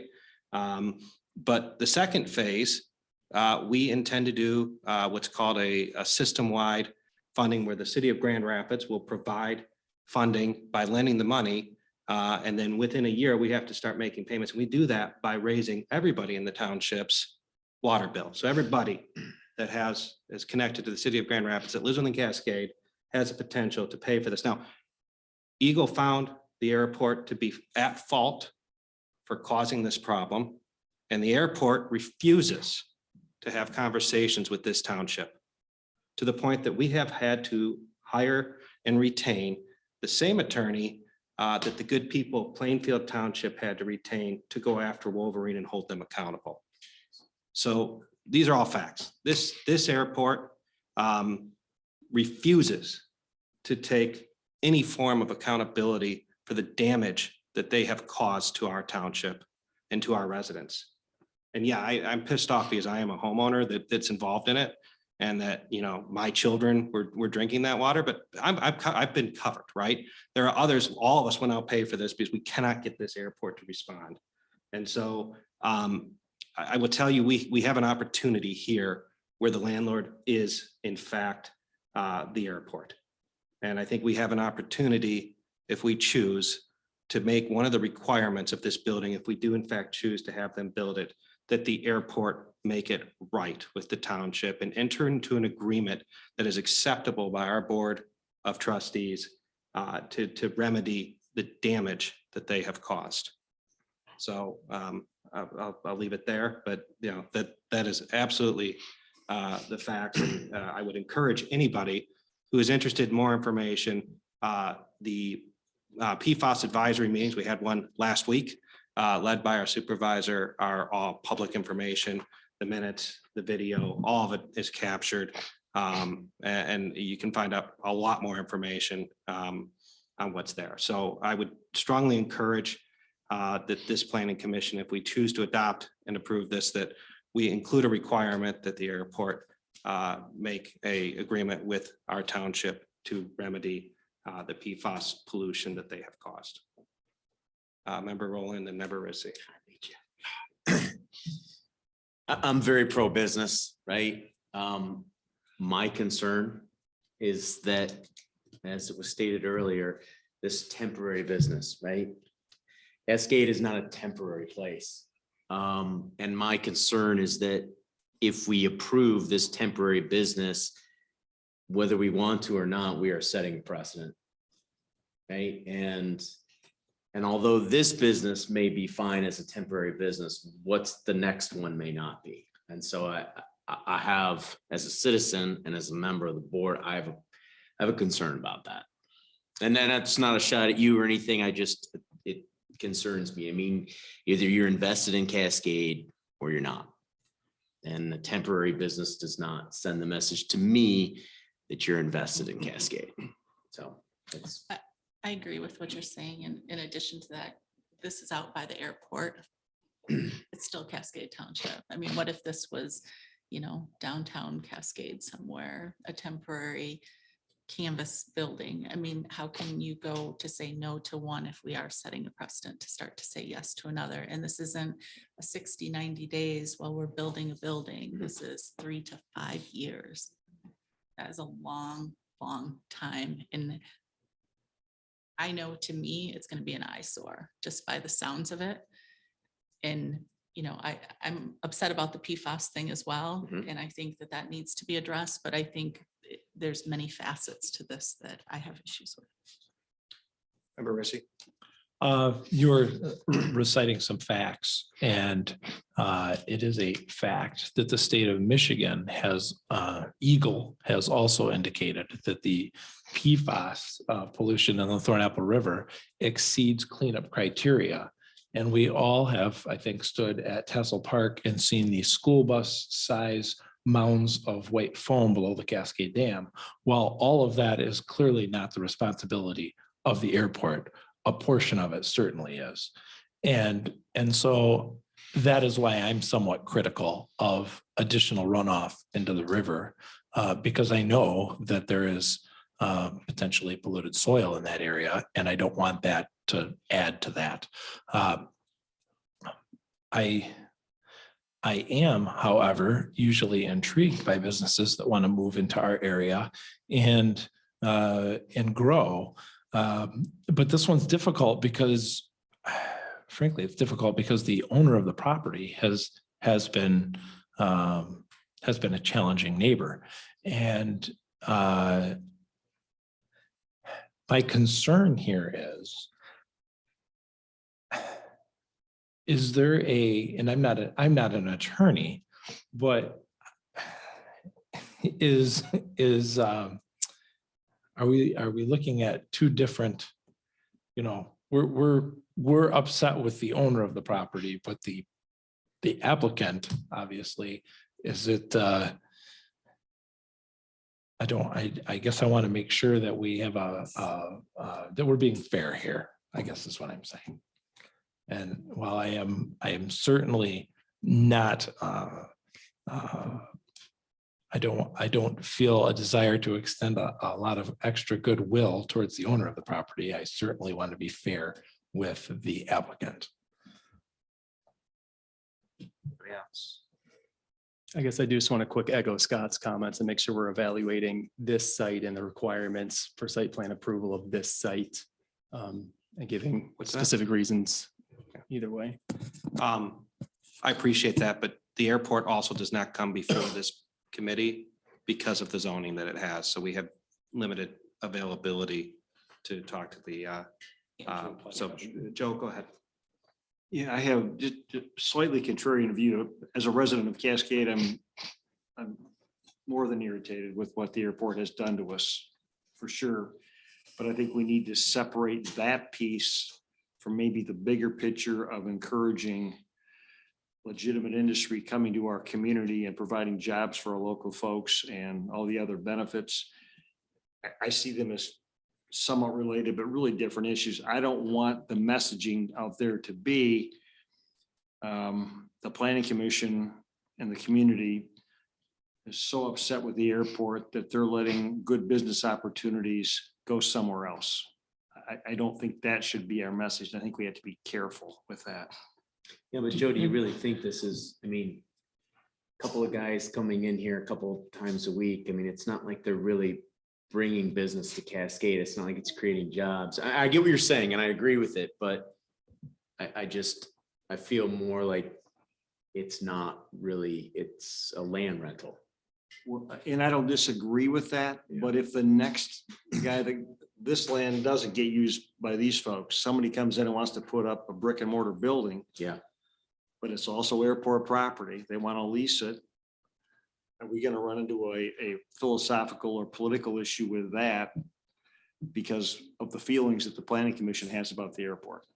And I'm just going to speak for myself. I hope that wasn't portrayed with what I was trying to say. I have hard facts with this particular building being temporary and the stormwater from this building and where it's going to go. Those are my two things. That the temporary structure, 3 to 5 years sounds like a long time. What are we going to do in the future when somebody else wants to bring it into a temporary structure for 3 to 5 years? And then the stormwater from this building, whether it is contained in these ponds, again, it goes back to what PFAS is already in the soil along the way that it might be disturbing. Mr. Chairman. Yeah, Member Rissy. I have a comment, but first I believe Jessica wants your attention. Yes. So we have our lawyer from Foster and Swift on the line from a different, she's going to speak about one of the other cases on here, but she has her hand raised to speak about this one. So Sure, go ahead. Whenever I hear the words, I'm not an attorney, I figure that's my cue to chime in. And I want to echo, I think, Brian's comments and I appreciate all the comments that have been made. And obviously, we're very familiar with the significant issues involved here. But the zoning ordinance does limit what the planning commission looks at when approving a site plan. Those standards are, I think, in the staff report and also in section 2106 that you're reviewing the site plan to determine whether that plan complies with permitted land use, density of development, general circulation, and other provisions of the zoning ordinance. And then those criteria, specifically the 3 are set forth in the staff report. So when we impose conditions, we want to make sure that those conditions are related to this land use, and specifically its compliance with the zoning ordinance and ensuring that that it is within the scope of those parameters. So I guess I would just sort of caution the planning commission to keep in mind the parameters of its site plan review. And I want to be clear, the views that I expressed, while fact, are my own, not that of the planning commission. Member Rissy. I appreciate the attorney chiming in with that information. And that really helps, I guess, give me a clear direction here. In my opinion, and this is just site plan review, right? This is not the preliminary plan. Correct. This So is the final site plan review. this is the final. Yep, it's just Okay. site plan review. I would be, I guess in my opinion, we know that there's a sensitivity to the runoff of this site, given the history of water runoff from the airport. I feel that, and I could be off base here, but I feel that it's well within our reason to impose stricter requirements for the runoff of the stormwater from the site. Are we not able to do that under the current section, given the sensitivity of that area? Is that a question for the attorney, maybe? Or is that maybe something we would table this and revisit? But, instead of maybe 100-year rainfall, maybe the water needs to be released in a manner of a 300-year or 500-year rainfall. I'm just throwing out ideas here to get some conversation going. Not that I'm trying to, I just, that's different direction of thought here. That's all. And Brian, again, maybe you can help clarify this. I can't fathom in my mind why we would agree and why there isn't something against let's be honest, it's not 3 to 5 years. All these rules are within 5 years. A 5-year temporary canvas structure. To me, that's just mind blowing to me that we would allow that. And I think we are setting a precedence for future. And I'm hoping you can clarify that for me, where that becomes okay. Sure. So we're treating this like a permanent building with a few exceptions. That's why it's coming as site plan review. Mhm. Actual temporary buildings only require sometimes approval from the zoning board for a variance for 6 months or things like that. So that's why it's coming before you as a full site plan review to review it as a, you know, as we would any other normal site. I mean, we don't have, if a permanent industrial building goes up, we don't have anything that says they can't tear it down after 5 years if for some reason it doesn't work out. Right? So I But guess, there- and but then that- in but the temporary exterior buildings, of I the think, building, yep, I think we'd view each, you know, if we get cases like this, I think we'd view each one on a case by case basis. If there's one in our commercial zoning district, it would have much different requirements than this one out in our industrial district, which doesn't have any, you know, immediate neighbors right next to it. But yeah, but it's, they don't have immediate neighbors, but it is a very high traffic Sure. area. Yep. Member Rizzi. Could we, this is just throwing out an idea here.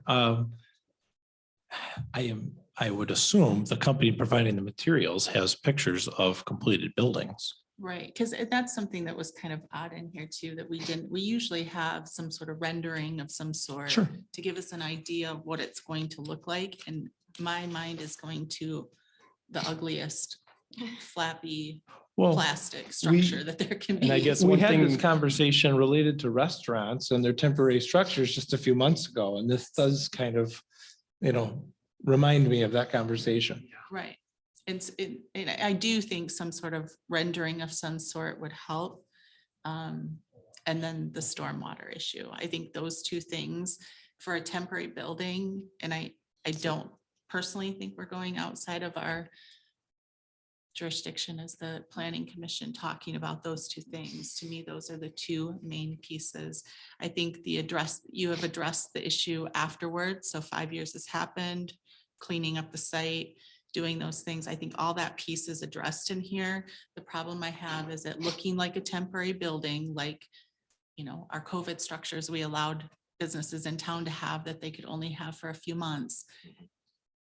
And then the stormwater runoff. Those two things I think are valid issues within the township. sure, and I guess just to speak to the building a little bit, I mean, we don't have any standards for what materials have to be used for industrial buildings. In our commercial areas, we have stricter standards, but here that really falls to the building code is the big thing. If it's meeting building code, like I said, it has to meet the building code requirements for a permanent building, to my understanding. And so that's kind of what I lean back on here, but the zoning ordinance at least doesn't speak to what materials have to be used for industrial buildings. So, okay, it just seems like it would have to be some sort of a permanent structure versus a canvas. That's my question is, do we have anything that discusses rules and regulations for temporary buildings and how long a building can be temporary? And if we don't, should we? I don't know if we define temporary, but usually it's within 6 months, a year, things like that. And then again, building code speaks to, you know, it has to be anchored down, it has to meet storm requirements and So things if the like that. typical is 6 months to a year, and this is 3 to 5 years, then that would be outside the typical of what a temporary building. And that's why it's coming to you for site plan review and not an admin or a variance or something like that. So then I guess my question, being a relatively new member, is if it's outside of what we normally do, then how do we approve the site plan if it's not? We could do stipulations, right, Brian? You could add, yep, We conditions. can add conditions to it with the exterior and with the stormwater piece of it. Correct, Brian? I'd say we always want those to be based on requirements in the zoning ordinance. Speaking of the zoning ordinance, I have a question regarding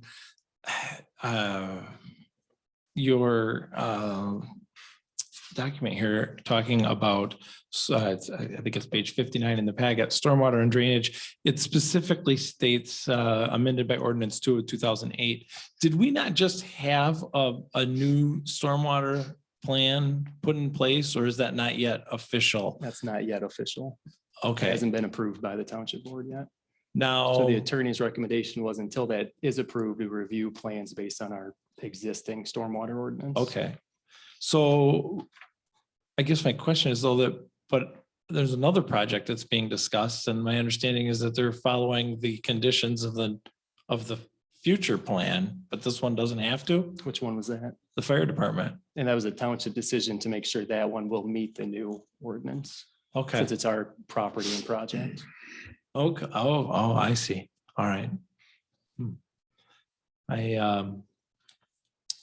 Okay. I don't know if I agree with the direction this is going, but okay, thank you. Any other comments, thoughts, Mr. Ringo, by Mr. Rappin? Brian, do we know one way or the other whether this particular fabric is in fact required to conduct these tests that are being run on these? I mean, is it possible that the fabric nature of this building is in fact required to conduct this effectively and that other types of walls won't work? I don't know if that's been shared by the applicant. John, I don't know if you have any information on that or not. I'm not directly aware of the answer. Okay. So I guess not He sure. did say that the opaque nature of the fabric was a requirement. That was something that they need. Say whether or not wood or steel would do the same. I mean, to the extent that we're worried about setting a precedent that might address that issue because of the very unique nature of the business that's going in here. My concern is going a temporary from 6 months to a year, and now we're setting a precedent saying, oh, what in Cascade, 3 to 5 years is now temporary. Member Rappin had something. Go ahead. sir. I agree with the questions. I would love to learn more about the fabric and the material. If nothing else, out of curiosity for the conversation. But I guess what I'm struggling with is I'm hearing a lot of concern about the stormwater, but our engineer has confirmed that it meets all of our requirements. So is there explicit concern that the engineer didn't address that we need clarification on? I'm not an engineer, so I have to rely on what our engineers are telling us. Member Rissy? I'm just gonna float this. Yeah. I would make a motion to table this pending some renderings of the appearance of the structure and more information related to the fabric, if you will. And I would like to talk, I guess I would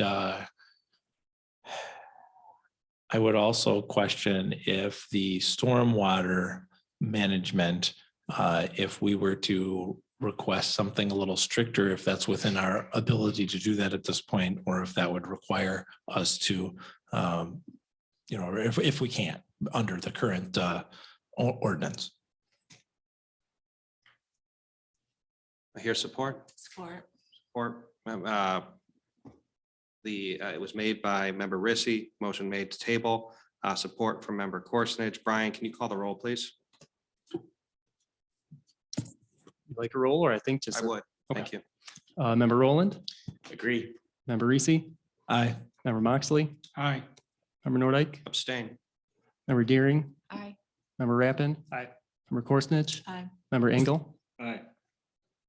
Motion carries. Please come back to us. Moving on, article number 11, case number 22-3701, Woods Builders Homes.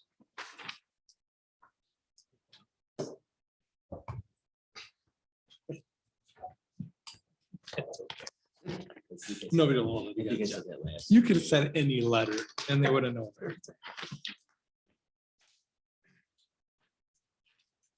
You ever seen Shipley? He says something different at every meeting.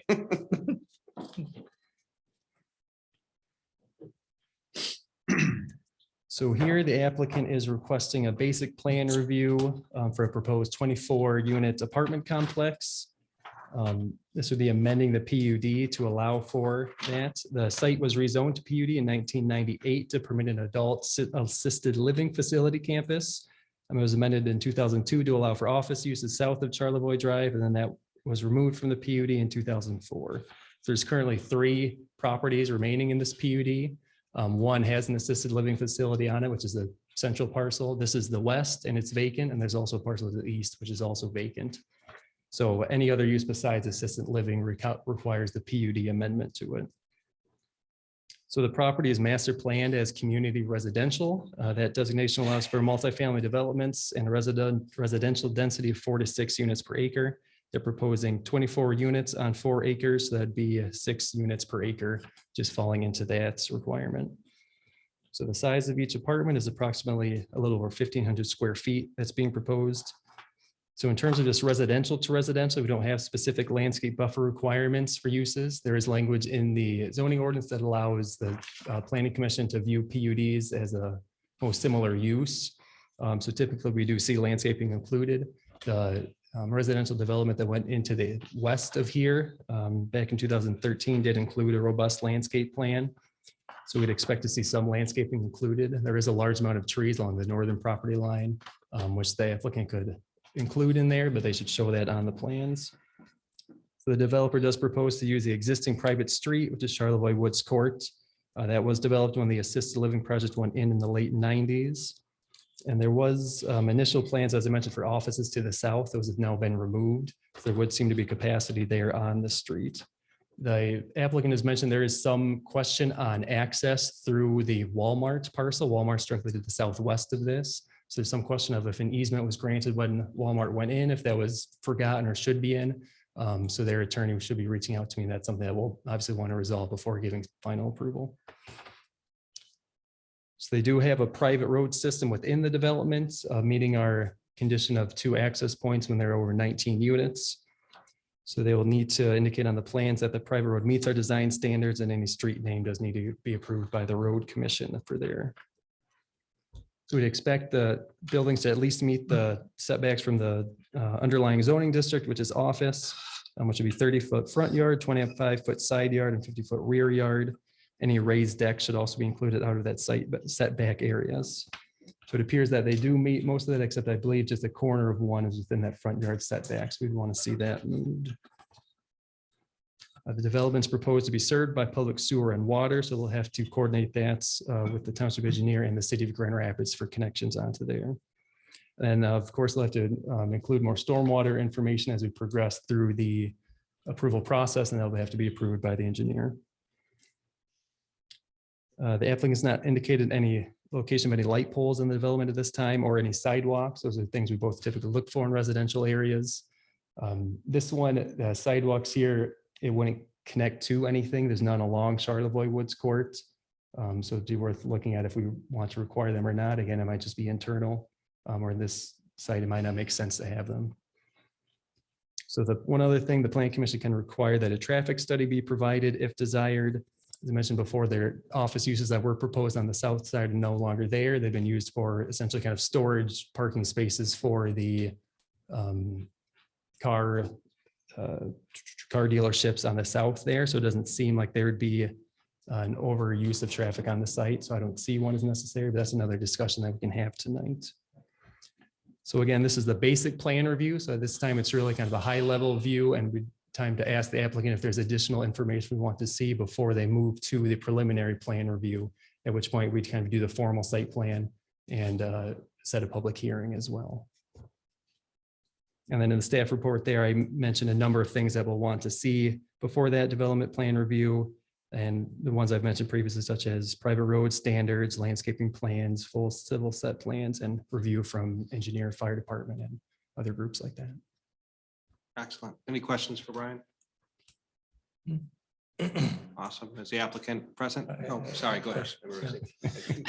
Brian, I did. I was out of respect. And, you know, I don't want to. Okay. You mentioned when you refer to 2 access sites, your road connections, you're referring to their road connections. Correct. Yeah. Okay. And to Charlevoix. Right. Is there are you aware of a maintenance agreement for that private drive? For Charlevoix Woods? For Charlevoix Woods that is in place for all of the parcels there, or is just the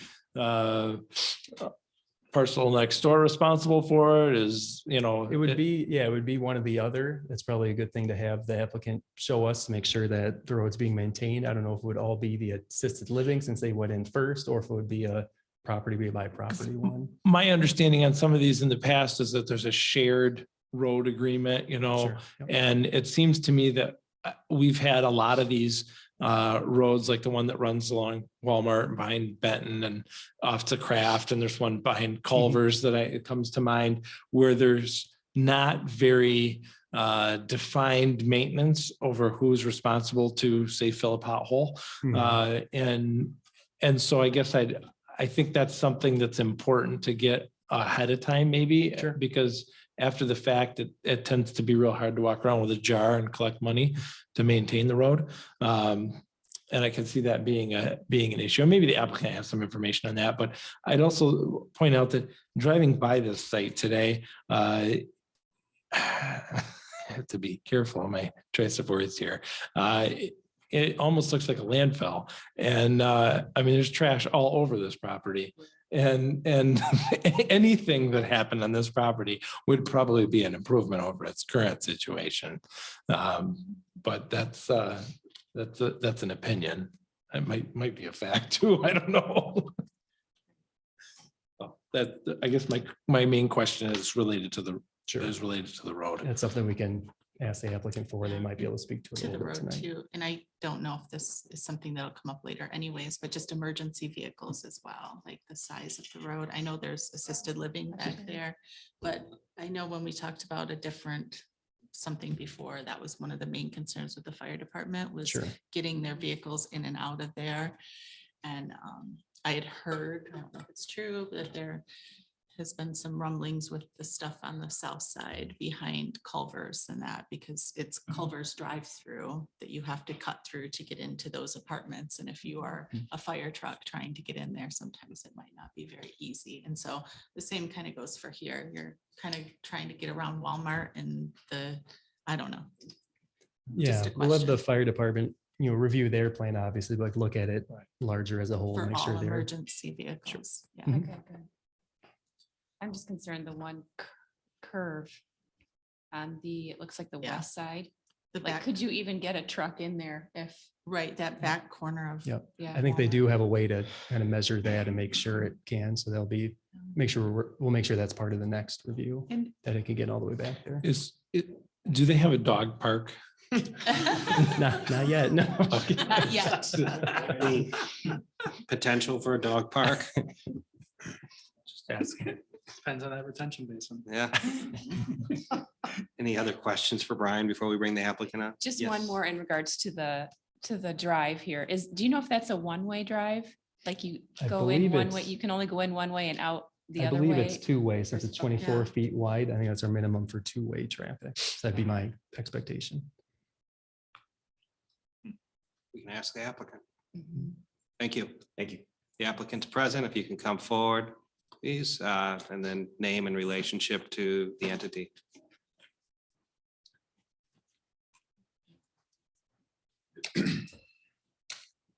Thank you. Thank you for your time. My name is Jacob Hegland. I'm with JH Realty's my company, but I'm also the developer on the property with Dave. He's the builder. I had like a Rudy speech prepared and all this stuff, but in lieu, I'm on the Ada Township Planning Commission, so I know how valuable your time is. So I'll save the Rudy speech and just say we're here for any questions. We can talk about the road and then Dave can answer any questions on the building part. Is the road one way or two way? It's two-way. Yep. And when we preliminary engineered it, we did it to meet like the codes and for fire and all the safety codes. And now, if you want me to get into the whole easement thing, I've unraveled that a little bit. Well, I was just gonna ask how wide the road is. 24. Okay, thank you. Apparently I need to get glasses. Sorry, I'll work on that. Yep, 24. The hardest part, I think, with the road is that northeast corner behind Walmart, just directionally, if you're driving that- there, it it's just sick, doesn't yeah. seem like, oh, this is a road, Yeah. but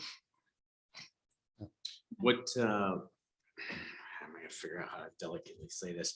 What's the rent price? I mean, what's your target demographic that you're going We'd after? love to get, we're kind of, there's a development, I think it's Ada Township, but it's the knoll of Ada. It's Cascade Road in Spalding. And we're kind of modeling it after that. So 2,000, we probably wouldn't be happy with. If we can get it at 2,400 a month, Okay. we'll be a lot happier. Okay. They're they're gonna look like condos, but they're gonna be apartments, kind of nicer apartments. Member Rizzi? I don't see a dumpster corral anywhere. Are you gonna have 24 individual garbage cans here? We were planning on that, but Okay. it would probably be less expensive to have a dumpster corral, but we're doing like nice 2-stall garages attached. So we figured they'd have room in there for the Mhm. dumpsters. Well, I know as a snow plower, plowing around 24 Oh, yeah. trash cans True. is not fun. True. I think you can relate to that. Yeah. And we do not have, and especially after this meeting, a dog park. Okay, all right. Well, that's No good. plans for a dog. Don't have promise zero you're not plans going for a to, dog. though. I will Yeah. commit to All that. right. You That's might a That can be- great that way can to be part of deflect the from the, approval. that's, Yeah. that's a, 3-bedroom apartments, you might want a dog park at some Yeah. point. that's a great comment to deflect from the dumpster thing, but I would strongly encourage you to have a dumpster Yeah. corral. I like it. It'd be easier. Probably less expensive. Yeah. Taking care of a lot of condo Do what you wanna associations and do. there's, Yeah. you know, you get the We're not gonna recycling make a bins and the trash basis on if you have cans. a dumpster. And I'm glad you had mentioned it looked like a dump. We have the property under contract, contingent on township approval, of course, but I did the phase 1 environmental and that came back really good. Great. So. But can I talk about the road? That's a big issue actually to bring Yeah. up. So that Charlevoix Woods Court, I did the title work and I could not see like an actual easement on it. And I kept digging and digging. And I'm like, well, how is there an assisted living next door? And how are these people getting to their properties? And what I think happened is Cascade Township approved it way back when they did the Walmart. And part of the approval process, they said we need easements. And it got missed, is from what I can tell. So like this property and is, I believe, landlocked. Now, I hope it's an approval, part of the approval process that we need to get that formally worked out because we'll kind of need your help because, and this is just hearsay from the seller's attorney. They contacted Walmart like, hey, we don't have a easement here. And supposedly Walmart was kind of like, well, we don't care. Sorry. Like, and then I started looking like way back. I'm like, I think it was supposed to be in there when we approved Walmart, but it never got put in there. So Yeah. Would that potentially be written in the PUD for Walmart? That's just a straight zone, so that Walmart's B2, Oh, but I would okay. imagine it would have been mentioned maybe as a condition of approval or, I mean, some documentation. I don't know if the easement language would be in there, but I No, would but I'm think sure there'd be it's some probably in, yeah. it's mention like- of it. I would hope it's in our really accurate minutes. but I want to get that resolved because we wouldn't buy the property if that wasn't resolved in the first place. We'd want to make sure that's done right. And from my understanding, the properties down the road knew about that and insured over it with their title. I just don't want to do that. I'd rather just resolve it, even if it takes longer to do it right. But I just might need some help. And we'll do a lot of the work. I just need help unraveling it. That was all Ivan's stuff, wasn't it? So it wouldn't, I wondered if it would have been in that. I don't know. The original owner. It like probably, 50 there was it 40 years probably ago. is, well, I'm thinking it's probably related to when the senior living center was Which was built, Ivan's. That was all which is his. PUD 58. Yeah. That's probably where that information will be found, not so much to do with Walmart, but found to do with that development. Yeah, I bet Marsman was his name. Yes. Yeah. Oh, yeah. And so Yeah. that was all I've heard his. that. I've So. heard that. Yeah. Yeah, that probably has to, I'm guessing, Brian, that's where I would look, is in that PUD for If I recall, I thought the seller's attorney had reached out to me before and said he had talked to Steve and they were working on it. He was going to send me some documents and I never got them. So I was asking if to get in touch with the sellers. I put some of that on them too, if they're trying to sell it. Yeah. And the seller's attorney, I think he said he had some documents that he was going to send me and then I'll talk to our attorney about what we might need to do about it. I'd look at that PUD 58. It might, Okay. you might Yeah. find something there. Okay. or the minutes of the meeting when that was approved anyhow, or the discussion related to that PUD. Yeah. So I think that was all connected back then. Emerald Meadows, that was it, right? Yep, it was. And Cascade Business Center, I think, was the front end of it. Yes, yeah. I would definitely look into that. Okay. Unfortunately, I'm guessing there's going to be a whole lot of amendments to that. But you Yes. want to specifically look for the one that had to do with the senior living, Okay. because I think that's when the road was constructed, if I'm not mistaken. Yeah, mid nineties, I think, something like that. I was thinking it was late, but maybe. Yeah. Yeah. Sorry, a lot of history.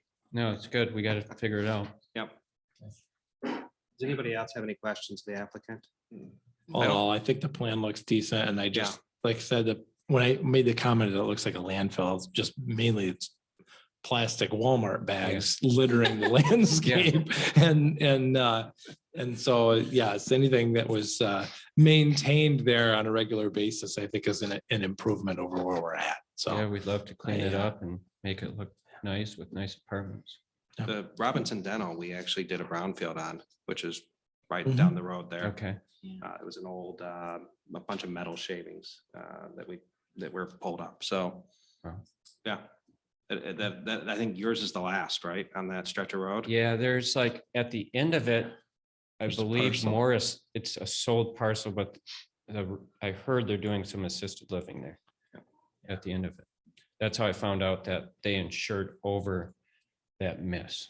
Yeah. Okay.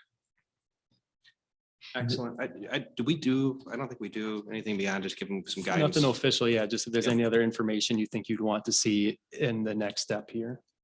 Yeah. Anything that anybody would Dumpster add or? No, I just think the road maintenance agreement, I know that was in the beginning of all this talk about your easement, but Mhm. I think the road maintenance is some sort of an issue down the road at least. Okay. but Other than that. One planning commissioner has a strong bias towards dumpsters, so I would.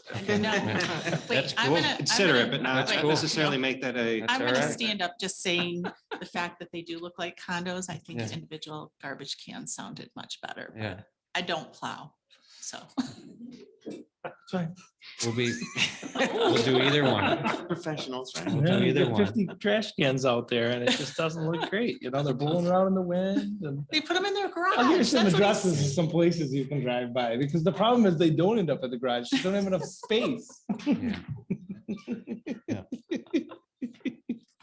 We'll defer to your judgment on that. Okay, thank you. Absolutely. We will It's not- not a We won't requirement, make- Jake. yeah, It's we a will not, recommendation, okay? It's Sounds not a good. requirement. And I learned a lot from watching you guys, so we'll take some back to 80. You guys do a good job. Much more detailed meetings sometimes than we have, because ours sometimes can be 30 minutes long. Ours used to be. No offense to the current chairman. It's not his fault. They were longer when the former chairman had the. The first year I was quick. Ouch. I was just, well, yeah, I was gonna give you I don't need to do that on the public record. Give you the address of a place that you could go look at, and you would understand my comment about the. Stop. I'm just throwing it out there. You guys are We had- giving me a hard time. We had budgeted out trash service like that, but it actually would be less expensive to have a dumpster. It is. Thank you very much. Yep, thank you. Yeah, Appreciate look forward it. to seeing you again. Thank you. Okay.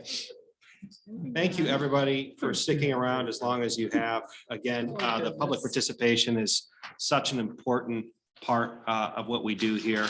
So thank you, thank you. So moving on to Article 12, discussion of the worm farm / composting use.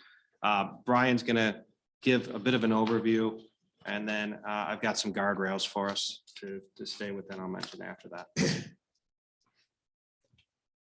All right, so staff have been directed to review a worm farm / composting as a land use activity to determine where it would be most appropriately located within the township and if any special reuse regulations should apply.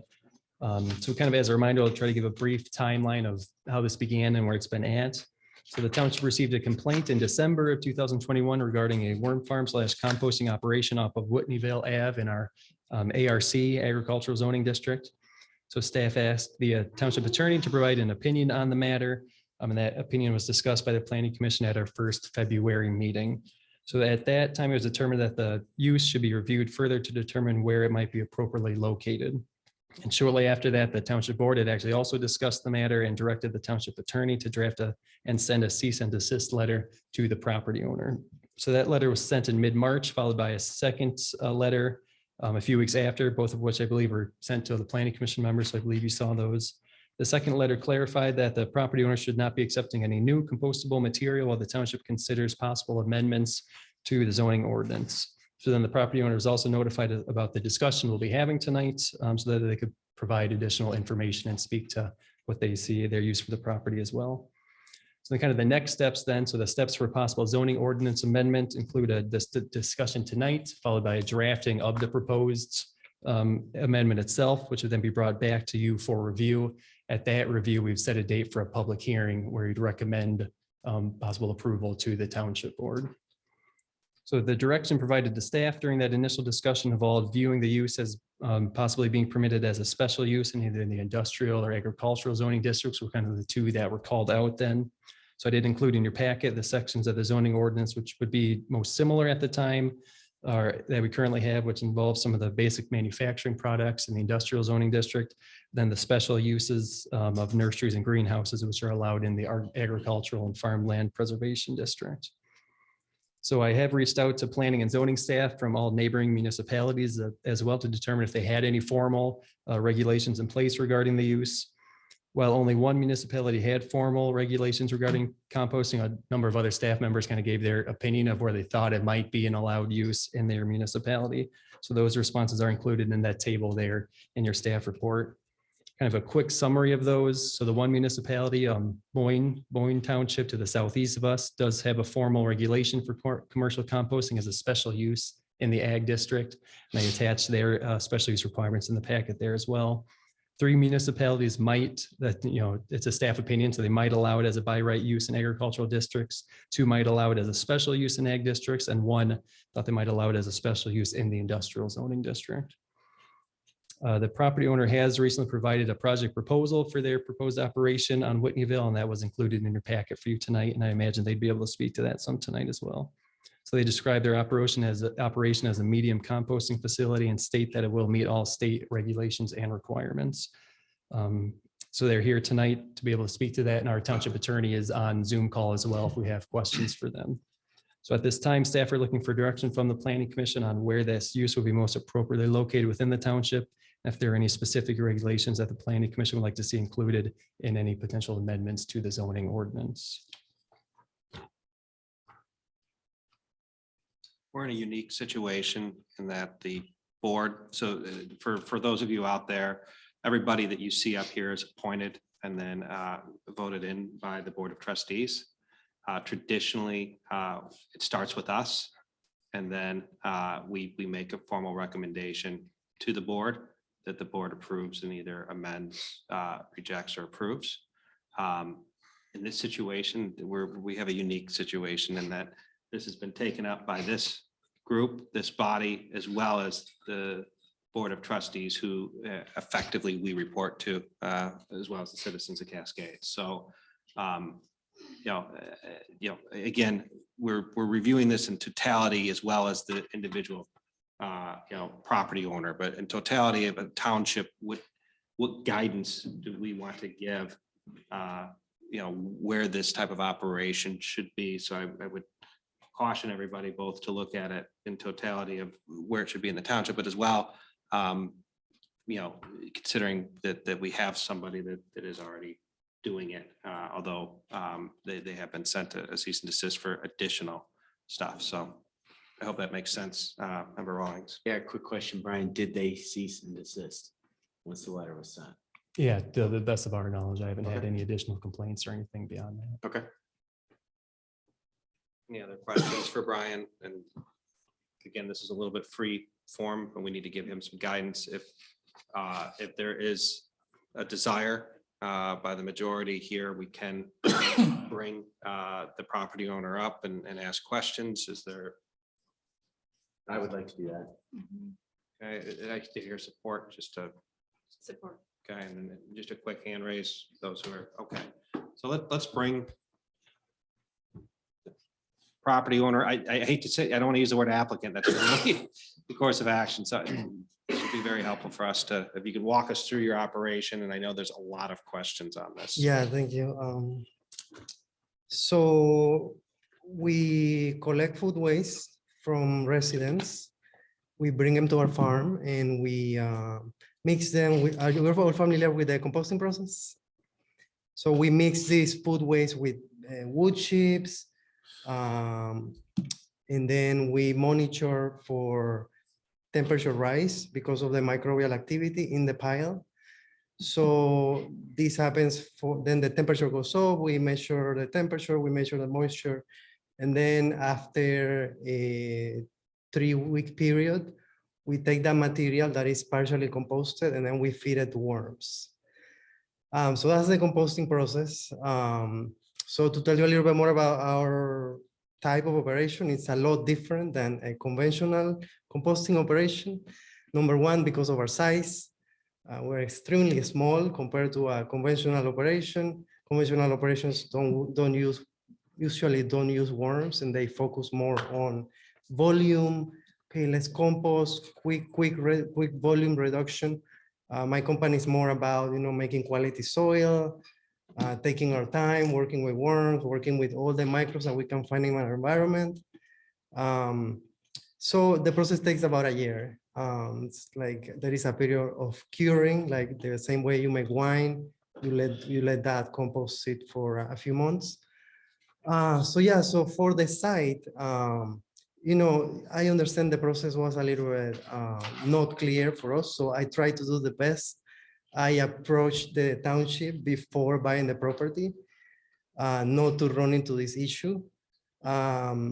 And I explained, I thought, okay, let me give him my business plan and my intent. So at that time, the person said, yes, go ahead. This is an agricultural activity. And yes, that's what I thought too. We are feeding these worms, they poop. We sell the poop of the worm as a natural fertilizer. And now, yeah, a couple of months ago, yeah, I got the letter of decease, which I think was a little bit out of proportion because I'm not even operational, and I think it came out of a concern more than a complaint.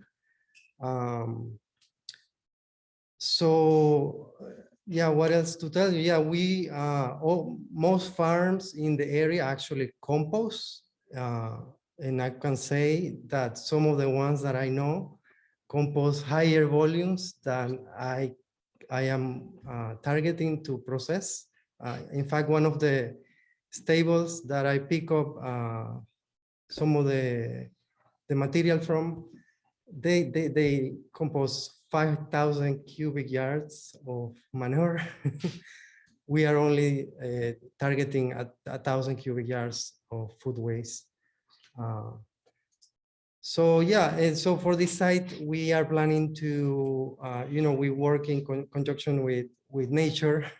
We use worms. So for the 13-acre site, I'm planning to develop ecosystems. So we're planning to partner with the NRCS to install pollinator habitats, trees around the area to provide shade, for the piles. So, and these are things that you're not going to find in a conventional composting operation, and yet we are also about engaging with the community. We have tons of customers in Cascade Township. We offer a lot of education. You're going to see schools coming into our site for tours, monthly educational activities and things like that. So yeah, so we are here to provide a benefit for the township. Thank you very much for that. And yeah, so this is the design from our contractor. And I do have a render. I don't know if you want to see it now. This is it.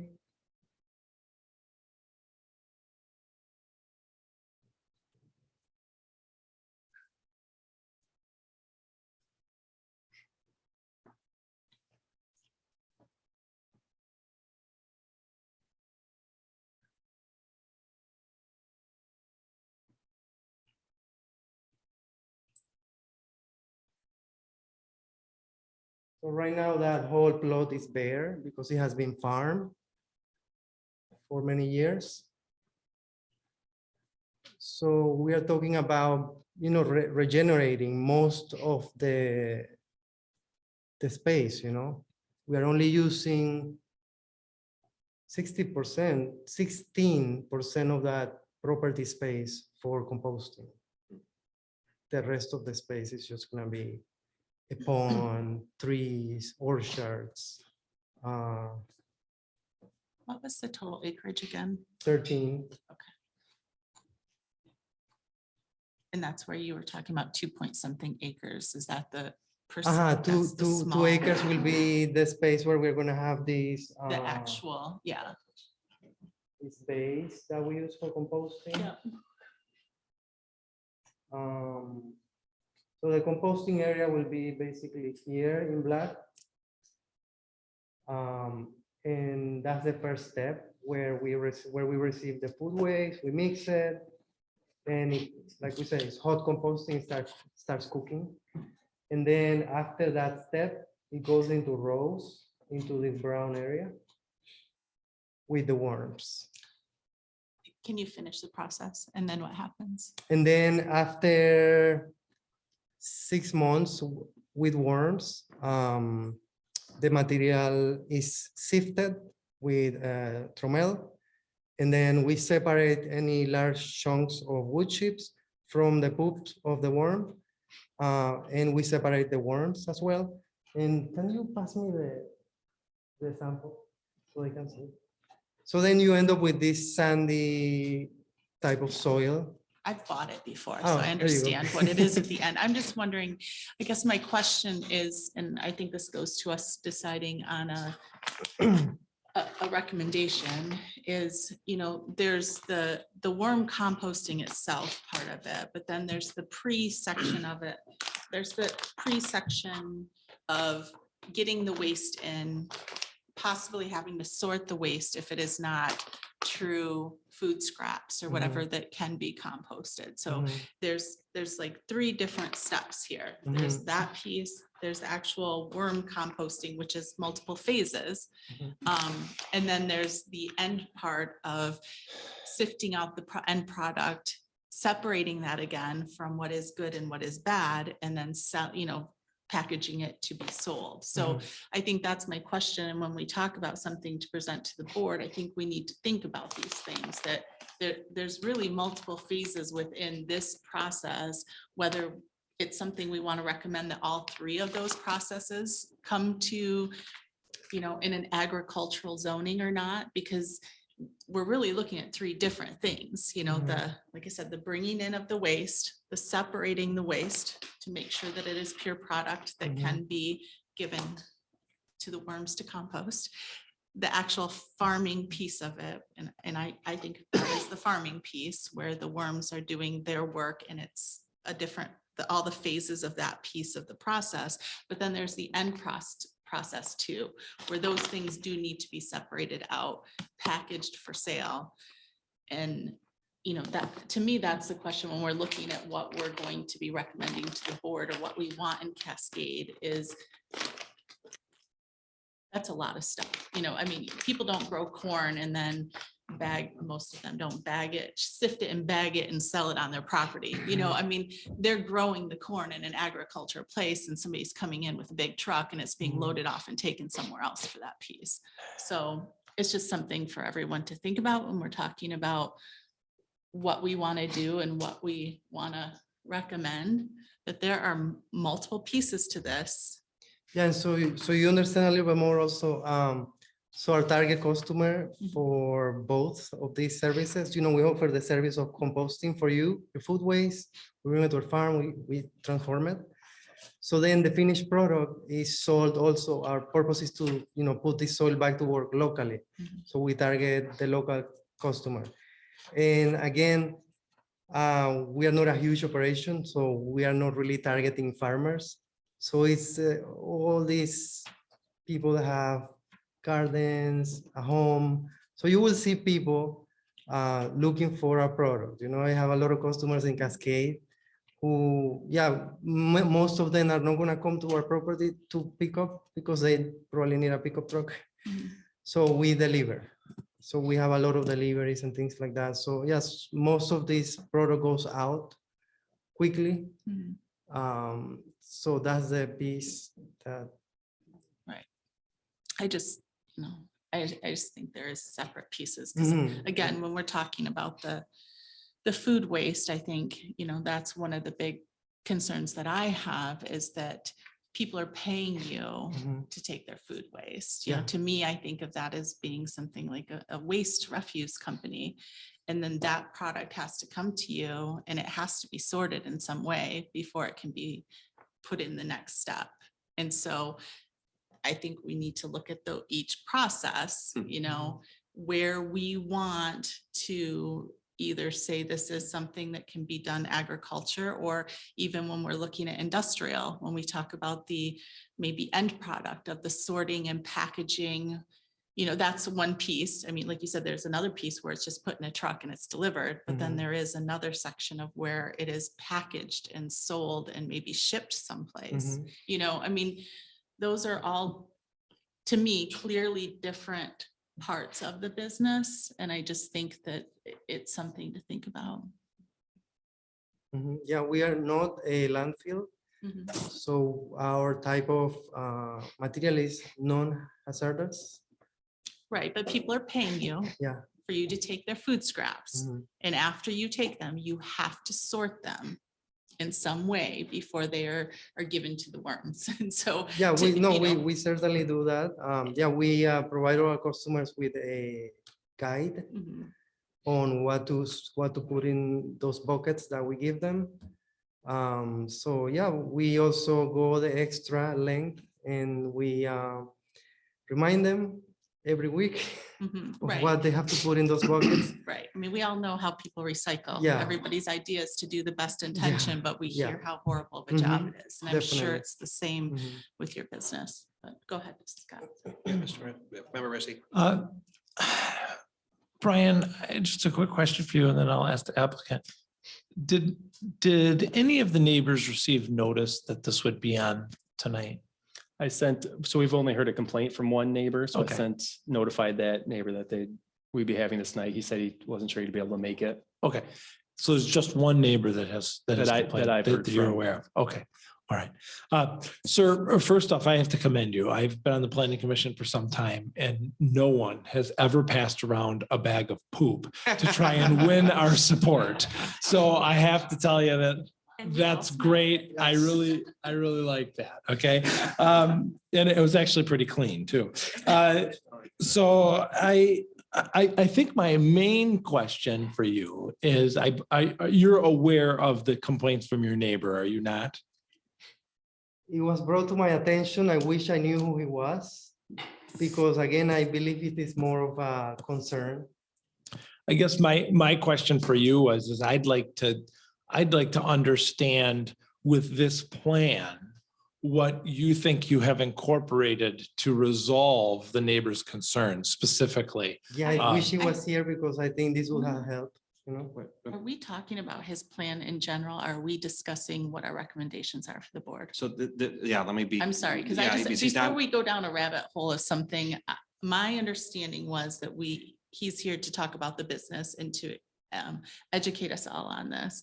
But as of right now, tonight, we're not discussing his personal business or any issues with his personal business that we are here to talk about the board. Only in the context that he is in ag 2.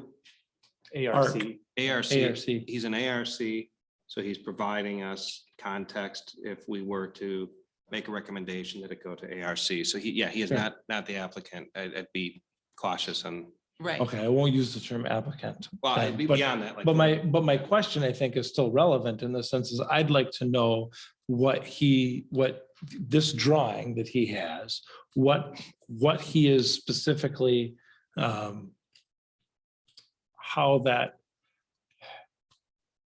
how your use on this site is not going to impact neighbors. Because my reason in asking that is I think it helps us decide how to go to the board based on how he on what he's, That makes sense. I don't Yeah, want I to use the mean- word proposing, but. Yep. Yeah, My immediate neighbors for sure will see a definite benefit with the plans that we have for this property. Like right now you go there and it's all bare.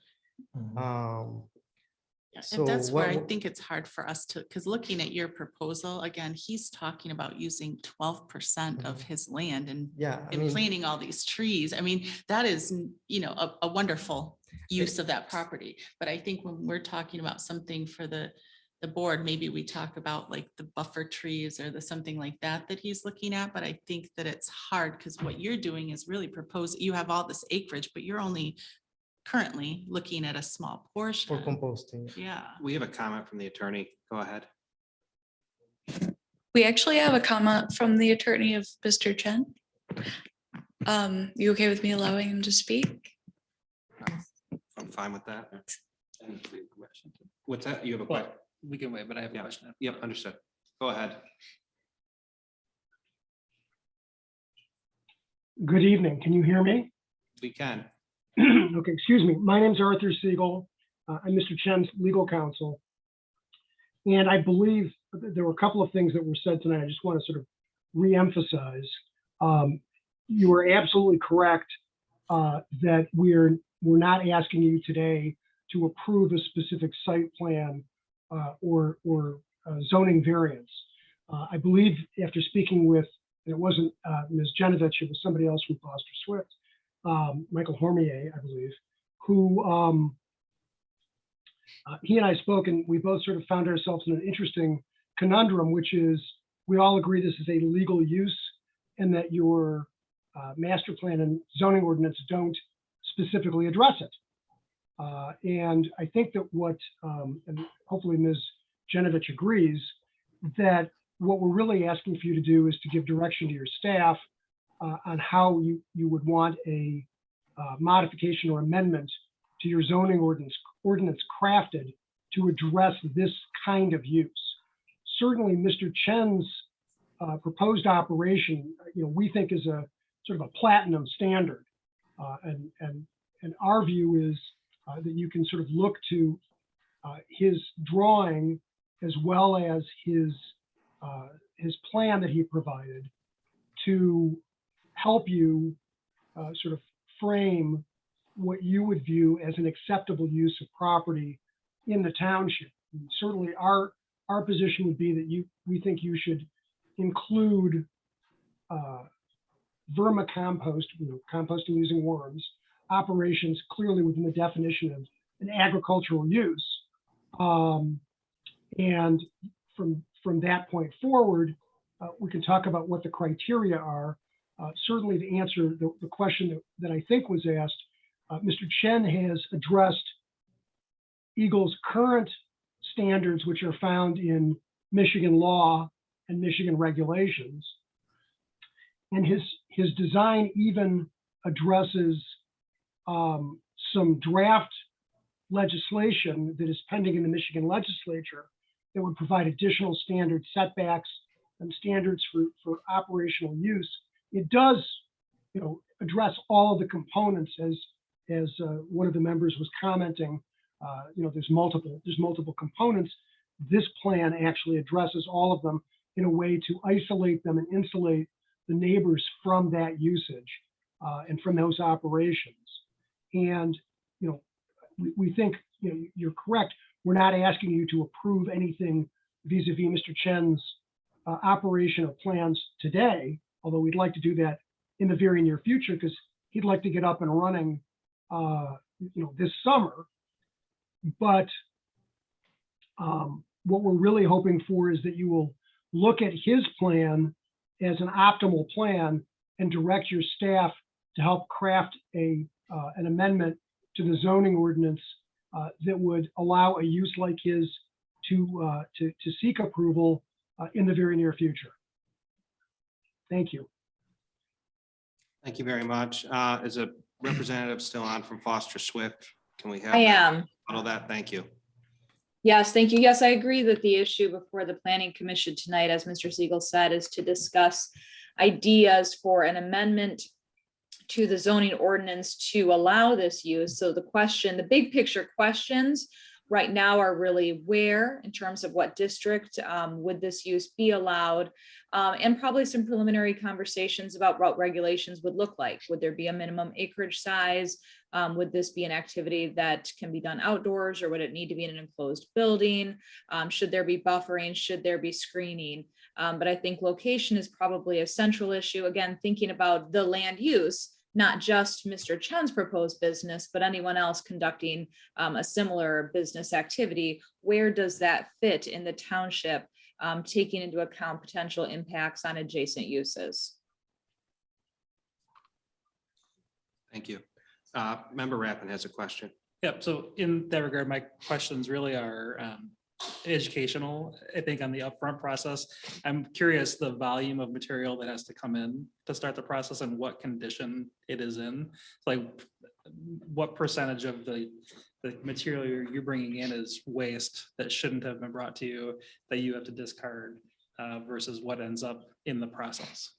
So just to clarify, the material that we have to discard will be plastics, metals, glass, things like that. So those are contaminants. Mainly the stickers on like your banana, Yeah. like the majority of the contaminants. Mhm. Small, tiny little pieces of glass. So I'm just trying to get at it, just so I can imagine the process. What volume are you Yeah, bringing in? so Are we talking you like- end up with a 5-gallon bucket of stickers every 2 years. Okay. It's nothing. And so like our customers are putting out the conscious effort for the environment and everything. It's not just like your traditional recycling program where anybody can, put whatever in there. These people actually care, and they're committed to the goal of creating microbially diverse soil that is what's going to grow nutrient dense food. So like they care about turning dirt into soil. So they are putting good stuff into their bin. And as a result, we're composting good stuff. And as a result, we're re-inoculating dead dirt and creating living soil, which is absolutely what we need. We talk about PFAS and all this stuff. This is what we need, this biofiltration, this microfiltration. The diversity that you get out of our compost pile is some of the best in the country. And it's absolutely cherished by everybody that knows what we're talking about with good compost. And So if I can just re-clarify, I guess what I'm really trying to get at from the scope of what the facility needs to process. What's the volume of material that you bring in and the frequency? So like a dump truck, a 5-gallon bucket. Yeah, Once a so week, once a month. we are and then talking what is the- about a yard per day. And just to put that in perspective, that's the bed of a pickup truck, about 200 gallons. Okay. 200 gallons. Yeah. Of So that's what we food have- scraps Food scraps, yeah. every day. Every day. And what's the related waste from that at the end as far as plastic? So then you mix that with metal? wood chips, and then there is a volume reduction of about 40%. But is somebody in the processing of that as it comes in, is somebody manually going through and pulling out the banana peels, or does that get taken out later in the process? When we sift, the majority of that stuff comes out. So it's very small. Just to clear too, and I pay a lot of money for this product, so I am a big supporter of this product. I'm saying, I am playing devil's advocate. You're being paid by people to take their food scraps. So when you say they're environmentally, conscious people, that's how recycling started too. And right now you are in a smaller window of people that you are probably accepting scraps from, but people are paying you for this as a service. So what the volume may be now might change based on your customer base for people that you are receiving scraps from as well. Yeah, so definitely the facility is capped. Mhm. There is a cap. Because you can only use so much of it, right? Right, and we don't want to be a nuisance, we don't want to, we want to keep this beautiful and attractive. We want this to happen in every neighborhood. Right. So with your pickup truck bed full of waste, you are doing currently, how many acres do you have the composting actively happening in? On our previous property, it was just a 1/4 acre. Okay. And then at the end, how much are you producing, would you say? So we were producing about 100 yards. A year? Yeah. Okay. just because when we're talking about something too, I think like scale wise, that, you know, you're at a very small scale, but what we're potentially looking at could be a much larger scale. Thank you. You know what I mean? That's, I think one of the things we can look at too is, right, do we want to put a hard cap from a township perspective? You know, we're only going to allow operations that produce X amount of material a year. So that's one of the things we can And look at. especially when we talk about acreage, you know. Yep. Yeah, I mean, and you guys could get some guidance from Aaron from Eagle. Yeah. Because he does this every day and he advises townships on Yeah, this type of ordinance. We'll bring him up next. Member Risty and then Member Rollins and then did anybody over? Okay. I don't want to get yelled at again here, but I'm trying to get a good understanding of your operations, and that's why I'm comparing what you're currently doing to what you feel would improve your operations so that I can make an educated recommendation here. So with respect to that, do you, currently, you guys have rows where you do this decomposing. Is that covered with plastic? Is that my understanding where the worms are? You cover that? Yes, we don't need to cover them, but there is a benefit on covering them, so we are covering them. Okay. And yeah, it improves the process for sure. It's just expensive. Okay, and do you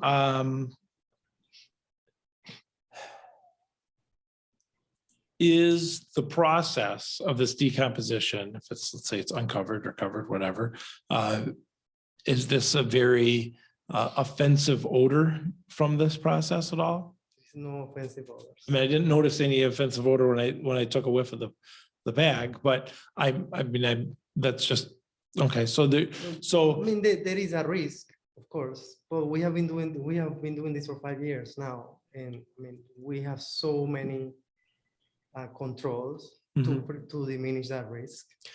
Is it fair for me to say that if you receive scraps from food scraps from a different industry or different partner, if you will, that would potentially change the possibility of an odor? The reason I'm going down this road is I'm thinking back to Lowell Township and the biodigester, or not Lowell Township, excuse me, the city of Lowell and the biodigester from the salad dressing plant. And everybody said that, oh, there won't be an odor issue, and there was an odor issue.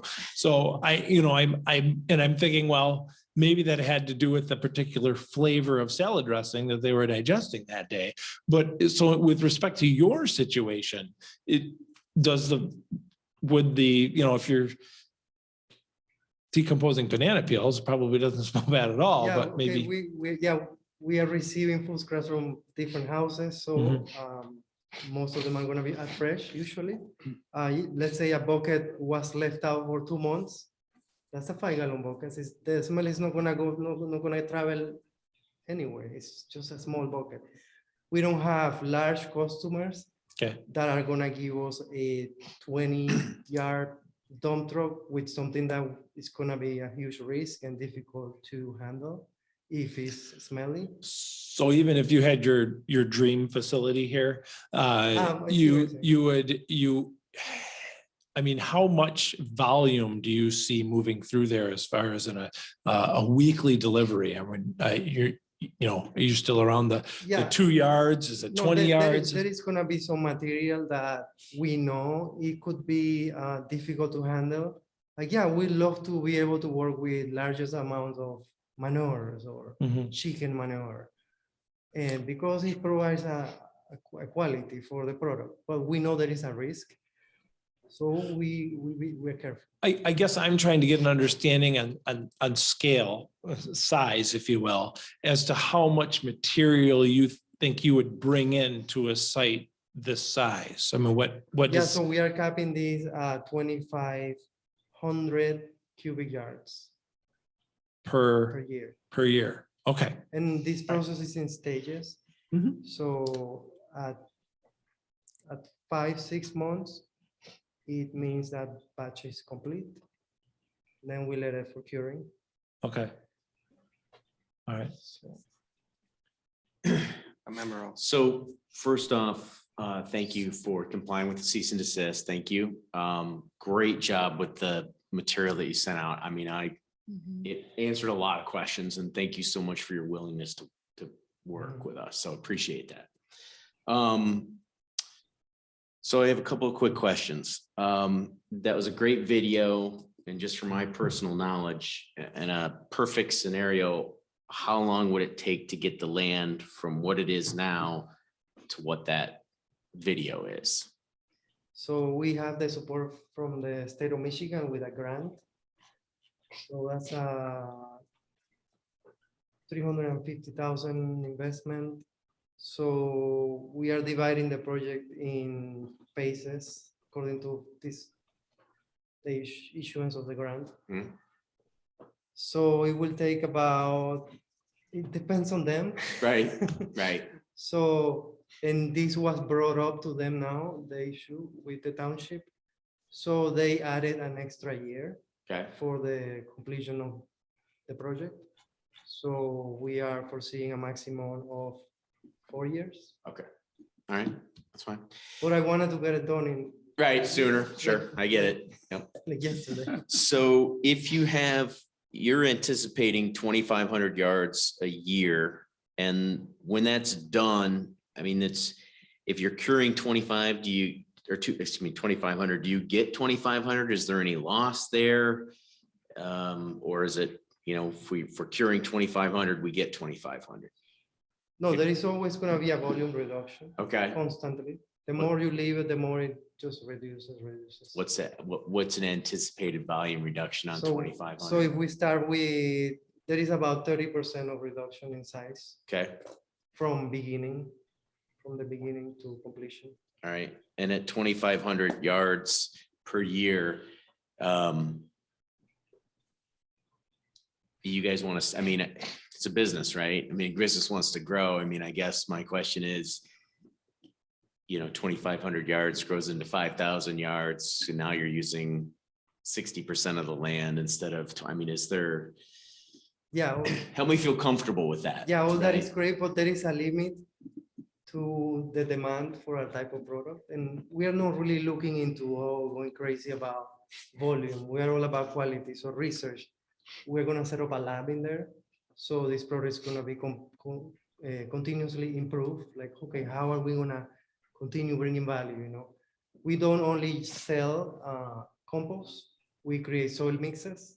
So we use this product to make different types of soil mixes, potting soil for seedlings, garden beds, indoor garden beds. So how do we continue making value-added products? We offer a irrigation service. By using this product, we make a water, liquid compost, and we come to your farm, we come to your house, and we spray all natural. So how do we continue innovating? That's the goal here. That's the goal for the farm. It's going to be a great playground for us. Chandler here is a genius. So yeah, there is a whole team of permaculture designers who want to get involved into this project. They are raising the property, and there is a bunch of ideas going around. And with the support from the state, this is amazing. Yes. Sorry. I just have a question about you. It's kind of about your business, but it's about the business in general, if this is the norm. Just reading through the letters of recommendation in the packet, it sounds like most of your customers are paying you to take their food scraps, but then they're also customers. I don't know whether that in turn they get compost at the end or whether they pay again for you to deliver compost at the end. And then that's the first part of my question. And the second part is that normal for this industry? Do the same people that, is it, I don't want to say it's like a co-op, but where I give you my waste product, you do your composting, but then I also get weekly deliveries from you as well on the back end. Is that normal for this business, or is it two separate businesses? Yeah, there is a movement towards this type of business, medium, low scale, micro hauling. And yeah, this type of business is tending to give a sample or a share of the finished product. But distinctive of our model is that we're creating this amazing product that we are selling at a higher price. Okay. Most of the other companies are non-profits or. Okay.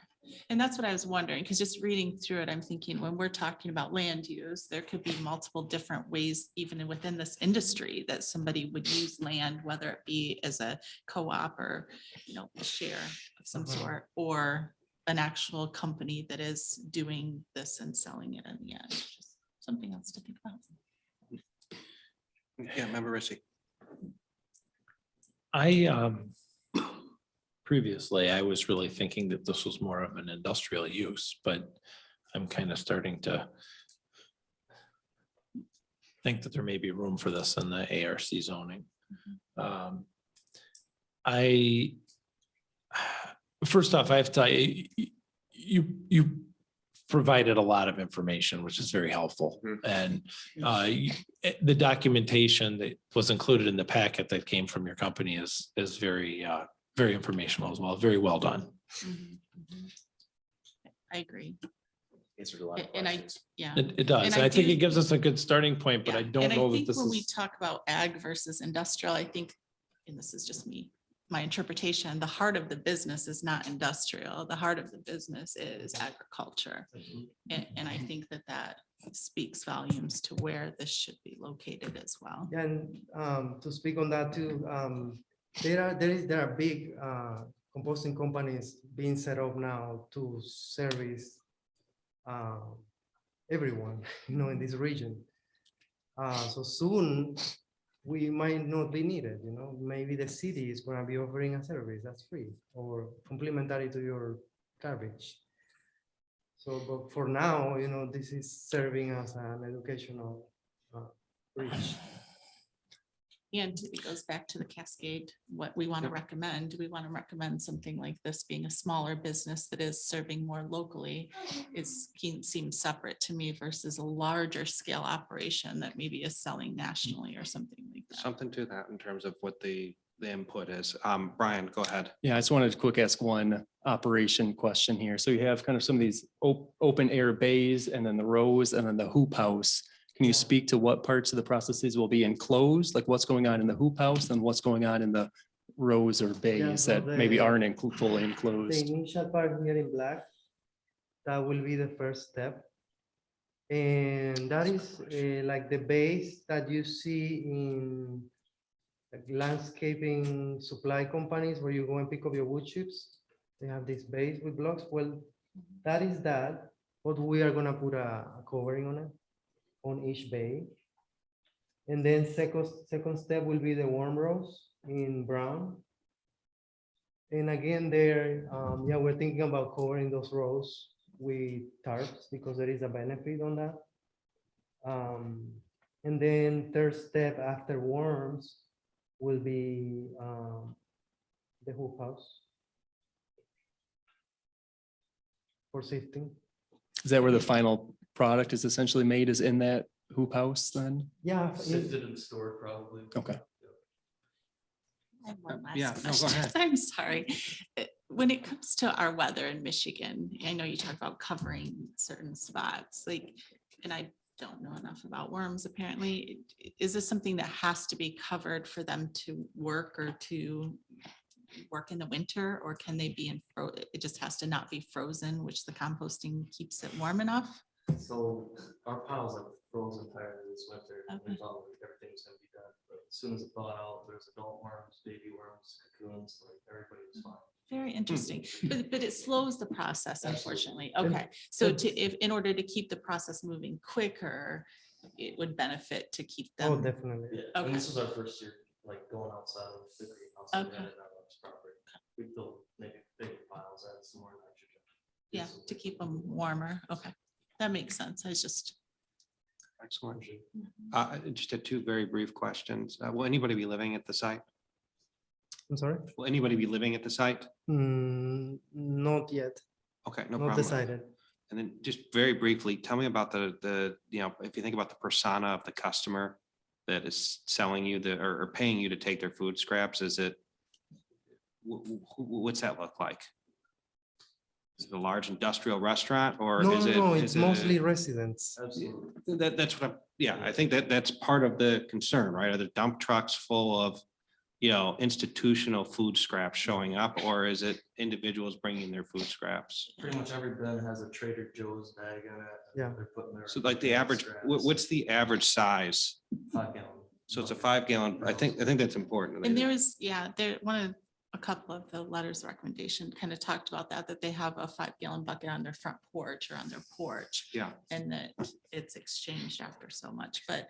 Yeah, and we, and when we talk about sizing within the limits, I think this is very important to think about. Yeah, and that's why I bring it up, right? Yeah. And also we Memory goal. don't, we don't really like to advertise our location because we don't like people thinking that they can come and drop off things. Got it.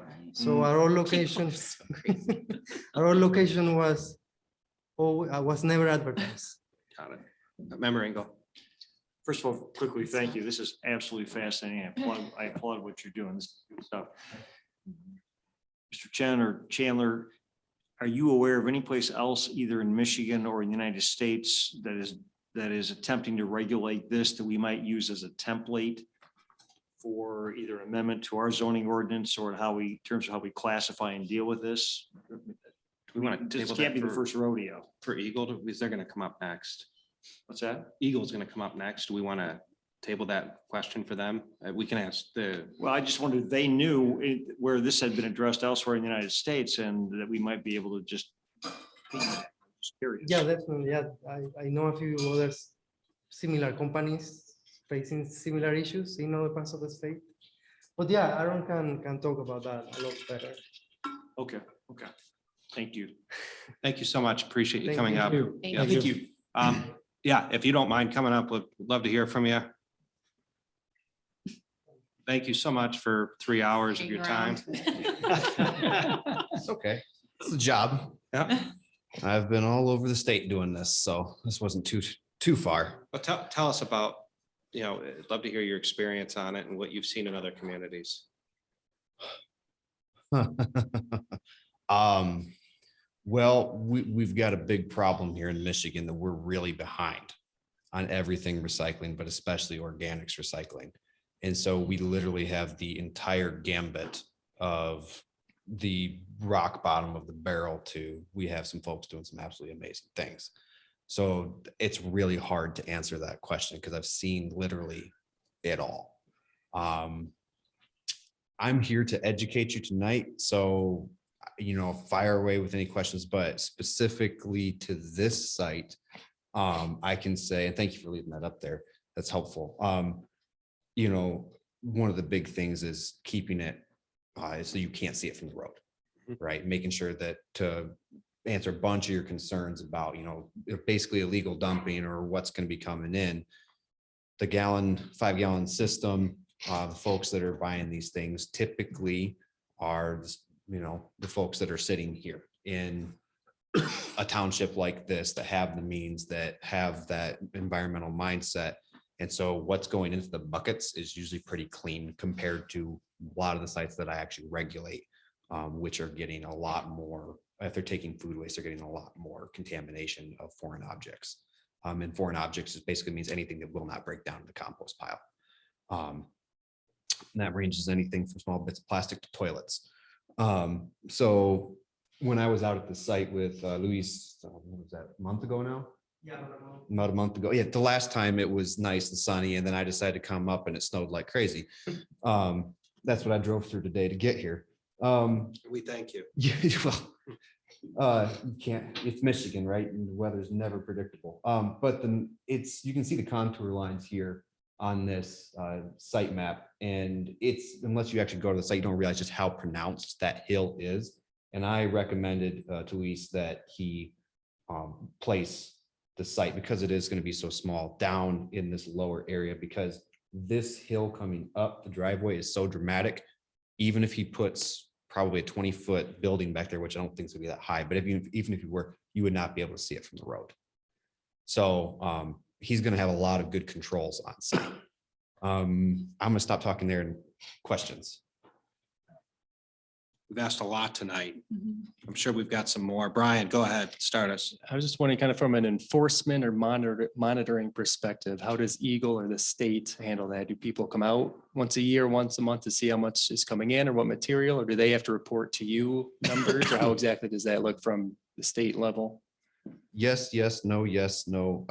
So basically, here's more issues with state legislation. Currently, in Part 115, Section 11521, that is where we regulate composting, but it is only for yard waste composting facilities. Anything that is considered yard clippings as defined by Part 115, which is leaves, grass, small bits of brush, garden debris, things like that. So wood chips are exempt. Food waste is exempt from being solid waste if it is going towards a use like this, being turned into a new product. So if Luis only takes wood chips and food waste, I have no regulatory authority over this site unless he chooses to register with my program. As far as the yard waste facilities, and you have to remember there was What is your program called? I want to make sure we document. it is the compost. It's just it's Department of Environment, Great Lakes and Energy, the Materials Management Division, Solid Waste Section, Sustainable Materials Management Unit, Composting Program. Rolls right off the top. Yes. Is there an acronym? Just, Yeah, but it's just as long. A, B, C, D, E, F, G. Just too, I think. it's just called the Eagle Composting Program. Yeah. Okay. If you Google, that's what you would Google. Okay. So, so even with the yard waste facilities, something you have to understand, I am a one-man show. I cover the entire state. I am the carrot and the stick. I am the guy that tries to push the program forward in the right direction. I am also the entire regulatory authority on this until it gets to like an AG's office. So I have a little bit of help out in the Eagle districts with some of the solid waste staff that are honestly really kind and donate their time to me when I can't get out there, but otherwise I'm it. So if I can't get out, like right now, I'm sure you all have probably heard about the high path avian influenza that's a concern right now. That is taking up like 99% of my time for the emergency planning for that because there's going to be a huge compost component. So this sort of a thing, I had the time, this has been on my books for a while, I could be here tonight, but if something like that's going on and you're having issues in the township with a composter, I might not be able to dedicate much time to come out. And if it's an exempt facility, because it falls through those loopholes, it's probably not going to be something that I'm going to come take a look at unless there's something dramatic or you can prove that they've taken leaves as carbon. That's another thing that's important too, is that once you mix yard clippings in with any material, doesn't matter what it is. If you're composting it, it's now all yard clippings compost because you can't get that back out. And so we have a minimum of 200 cubic yards. And if you, an easy visual is volumetrically, 100 cubic yards is right about the size of a shipping container, 40-foot shipping container, just to visualize that. If you have two of those, you have to register, or I should say 2 of those of yard clippings compost, you have to register with the program. Farms get exemptions. There's some other weird things for landfills and other exemptions, but otherwise you'd have to register. I get out as often as I can to go back to your main question, but most of the time I'm responding to complaints when I'm going out. I was on a track to visit all registered facilities, but then this thing called COVID happened and that sort of threw things off. So I'm trying to hopefully finish that up within the next 2 years. We have about 120 registered sites currently across both peninsulas. In proximity to us, how far away would the next nearest site be, you think? Is it counties away?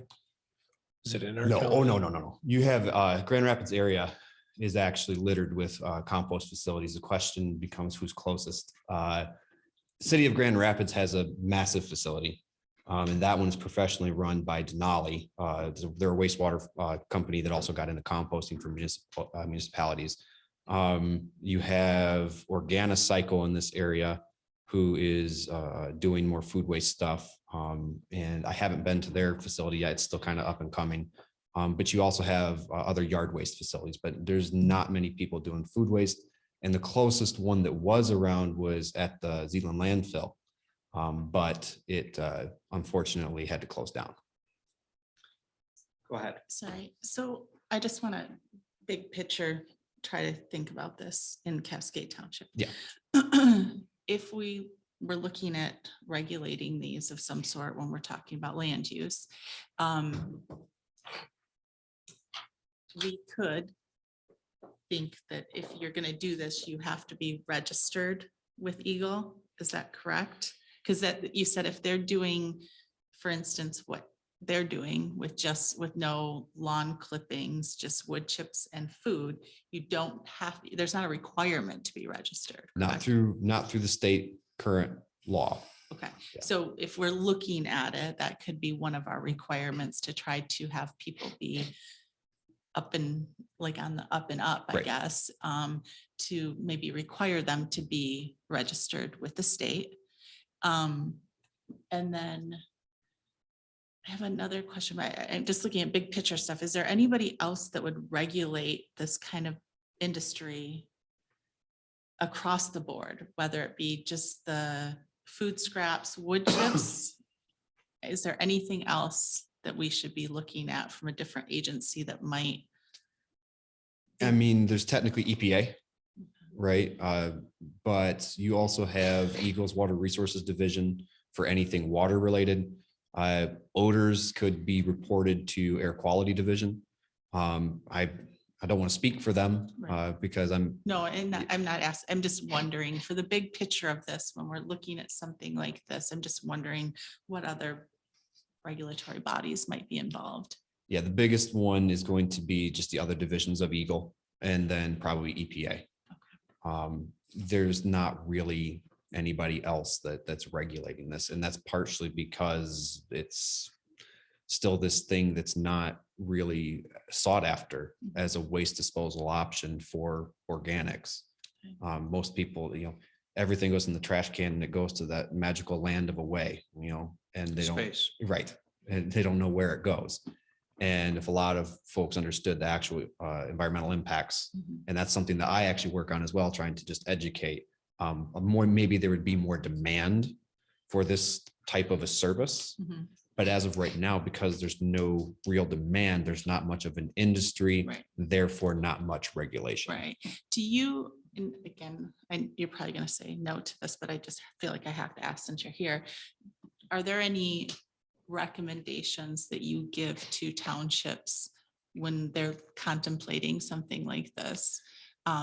Whether it be restrictions or whether it be, things that need to be met in order to be able to have an industry like this? Yeah, so typically, and I probably shouldn't do this because I'm not a lawyer, but typically what I do is I tell the townships, and easy in my mind, and again, this is my opinion, but an easy bet is to basically say, have to be registered if you're that concerned about it. But the other thing is, if you have to put in some sort of special use permit for, the zoning, basically say you will have to be in compliance with all parts of NREPA, which is Natural Resource and Environmental Protection Act of 1994. That's where my statute lives, Water Resources Statute, and all those other statutes live. So if Mr. Chen or another composter, in your county or in your district here were to have a violation, I typically, it's not as commonplace with some of the other divisions, but I typically try to figure out a contact at the township so that if I issue him a violation notice, I'm going to send it to you as well. And so that actually helps you if you have, multiple complaints and you're having issues. If you have that caveat in there of you have to remain in compliance, with these statutes. If he gets a violation notice saying you are not in compliance with this, and basically go down that road of enforcement on our end, that actually helps you to possibly say you're violating the parts of your special use permit, and therefore you can revoke it. I think that was very helpful. And personally, and again, we can keep asking questions. I don't know if we are going to come to a recommendation tonight, but I think that this has been a lot of information to digest, and I appreciate everyone. I think this is very educational, and I think what you just said was very helpful for us. I feel like there's specifics we're going to have to kind of work through when it comes to acreage and screening and different things like that, you know, for the township and the characteristics of the township to meet that. But I think that is very helpful, and I appreciate that. Thank you. No problem. And And Wendy, we're not expected to figure this out tonight, right? The expectation is that we're going to give Brian some very high level guidelines, and then he's going to send us something, we'll iterate, and we may iterate a few times. So go ahead, Member Rissy. I think this is a fact finding mission. Exactly what this is. So, Yeah. and to that end, would you say that, and I'm not looking so much at like yard waste management, more centered on this specific use. Would you say that throughout the state, the majority of these types of establishments are in a downtown setting or a more rural setting? both. Both? So larger the operation, more space it needs. So not many large operations, obviously downtown, right? Okay. But even in downtown Detroit, you have similar operations where they're doing bucket collection of food scraps. They're bringing it to their urban farm, and you know they're doing the composting there with rudimentary tools, to be honest, for the most part. What type of zoning do you typically see? I mean, is in any, do you say, oh, the majority of them are in a farming zoning, or the majority of them are commercial, or, I mean, It's honestly, it's across the board because it depends on what the township, you know, is okay with. okay.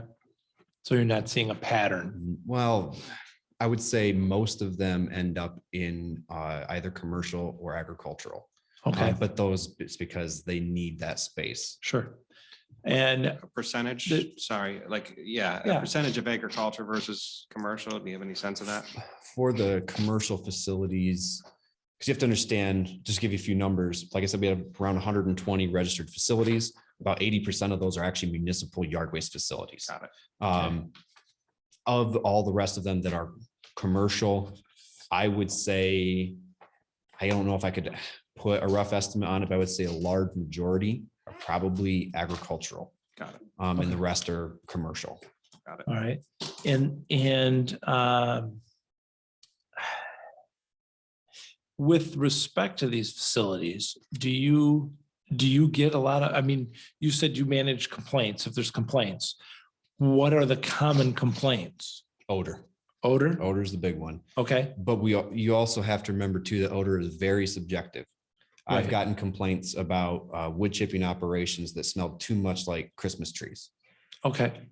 Okay. So, you know, it's one of those things where. No, one- I Yeah, hear where you're coming from. I happen to like the smell of Christmas trees, but we had the same thing with smoked meat once, and I don't mind that smell, Right. but it was offensive to some people. So, do you get complaints of rodents? so I have, for the time that I've been doing this job, I have not actually gotten complaints from anybody about rodents. The Okay. complaints that I have fielded about animals is birds, typically Oh. seagulls. Oh, well, the airport wouldn't have liked that. Okay. There's actually also, there are also FAA guidelines as to distances from the center of runways for facilities like this as well. No kidding. Yes, We might want to look into that. Yeah. I'm pretty sure he meets them. So it's 5,000 feet from a prop airport and 10,000 feet from a jet turbine. Okay. So he's well outside of that. He is. Okay, I think I rest. Any other questions? I have two. One, can you give your card to Brian? Brian's your guy on I our don't side. even know if I have one. They discontinued getting us cards during the pandemic. Makes sense. And No, it I doesn't. Was being sarcastic. I actually texted my supervisor when I got here and said, hey, by the way, because I'm traveling a lot more now. I said, by the way, I need more business cards. Absolutely. And so if Brian will give you, you have them? So here's We'll what I would get- tell you. we'll get an email. My email and phone number are on the Compost webpage. We have a great webpage that was recently updated. It's got a whole bunch of stuff on it. My name and number are right on there. Give me your name one more time. My apologies. I got it. Aaron, Aaron, Yep. Hiday, Hiday. Hiday. Okay, and then we are going to have follow-up meetings. Yeah. It would be great to have you present, and good news is we do it on Zoom. I was about to say, I would prefer to do it on You Zoom. can I did not know that was an absolutely- option this time. You can absolutely, no, because we have no problem with you coming in on Zoom, because we can ask you questions and you can still present pretty easily. Yeah. So, Yep. I will say, are you still planning on doing aeration so in that first stage here, when he mixes his carbon and the food, which another thing, just to give you a little education, the kind of golden ratio is 30-to-1 carbon to nitrogen. Mhm. So he knows how to calculate all that. I know that because he actually took the US Composting Council training with me back in 2018 when I took it as well. And when you have that blend, composting takes place really well, less odors. He is actually going to utilize an aeration system with some of the funding that he got through my division. And that is going to increase his efficiency and should also, because it's keeping it aerated, reduce odors as well. good to know. So Aaron, one other follow-up. So we're the first governing body that this will go to. The final one that will approve it will be our Board of Trustees. Unfortunately, there'll be a whole nother level of education that needs to happen, similar to what we did tonight. I know it would be very helpful for them if we could get a presentation, again, over Zoom. Yeah. So. Whatever you need. Yeah, I let want to me know. Yeah, because we're going to walk out of here over time pretty educated in composting. I'd like to give that to our trustees as well, so that they can make an informed decision. It's our job to give them a recommendation. It is their job to either act on that, amend it, or reject it. So I appreciate that. So. And another thing to answer your kind of go a little more detail on your question about possibly having him register. Anyone can register, and I often, and I gave Luis the same advice, is get your local zoning, get all of this stuff figured out first, because even if he gets a registration through my program, that doesn't protect him from anything local. So I was just thinking on our side to kind of protect us, or to look for people that are on the up and up, I guess is a good way, is to look for companies that have been registered. Because to me, that shows if I didn't have to be registered and I went out of my way to register with you, to me shows some level of wanting to do the right thing. right, I'm just saying, it's sort of a chicken egg scenario. So it's just one of those things where if you do make a recommendation of, they need to be registered, give them like a year or what, give them some time to get registered. Mr. Chairman. Yes. I just like to first off say thank you very much for the information you've provided tonight. It's outstanding, and I'm glad you came, because I know it was a lengthy and difficult, challenging process to sit here until this point. It's okay. But I'm thankful that you did. And I'm and being with paid. that, I'm okay. and with that, I would make a motion that we table this conversation for another meeting. Can you hold that for, I want to put something out there. Thank you, Aaron. Where's home for you? Do you guys know where Coldwater is? Yeah. Yeah. I'm down that way. Let's Okay. just say that. So we'll let you go. So you can. Here was going to be my guidance on this, because my thought was to have Brian draft something that includes Aaron's recommendations, and then come back to us with pros and cons of the two different areas that we could consider. And then from there, have that conversation. Well, because my concern is that in how we write this, we have to think about what other industries or uses may be incorporated it besides just this aspect, we start talking about wood chips and processing of other materials, we create other voids, if you will, for somebody to come in and process. So we have to be very. I think now that we have Aaron's contact information, Yeah. Brian can probably interface with Aaron and help write this up and then bring us both a recommendation, but also, because I think the next step we need to consider is, do we want this in ARC or do we want this in industrial? And I think Brian can give us pros and cons of both sides of that when we meet, but have some write-ups. And I think also what I've generally heard, if you want to start with the basis, is some kind of limit in terms of input of food scraps. I think they said 2,500, maybe a starting spot. I don't know. We can tweak that. I guess I would like to see us talk a little bit more and deliberate before we have Brian come I back. think with a one thing, would it be worth having a subcommittee? I Yeah. mean, that might make it, we don't can have do to that wait too. for our planning commission meetings to meet. We could meet more frequently. So if We could there, have a special meeting to discuss it. And those who want to attend could come to the Well, that- special yeah, meeting. that'd be this. Yeah, I mean, that'd be effectively a subcommittee. So who's interested in chairing that? All right, member Rissy. No, I didn't raise my hand for that. I was gonna be on it. I didn't want to chair it. Member Rissy will chair it. Who is interested in, being on it? Member Rappin, member Korsnich, member Daring? Yep. Anybody else? All right, there you go. I'll let you organize it and you're. He I didn't guess even I'm want to be organizing a on it, and now subcommittee he's now. Chairing it. Oh, he wanted to be on it. He just didn't want to chair. How it. did you know? He's effective. He raised his hand and then once I I did. chair, he backed off. I had a spasm there. Yeah. No? All these things. He's an effective chair, so. Yes, sir. I have two more quick comments. Yes.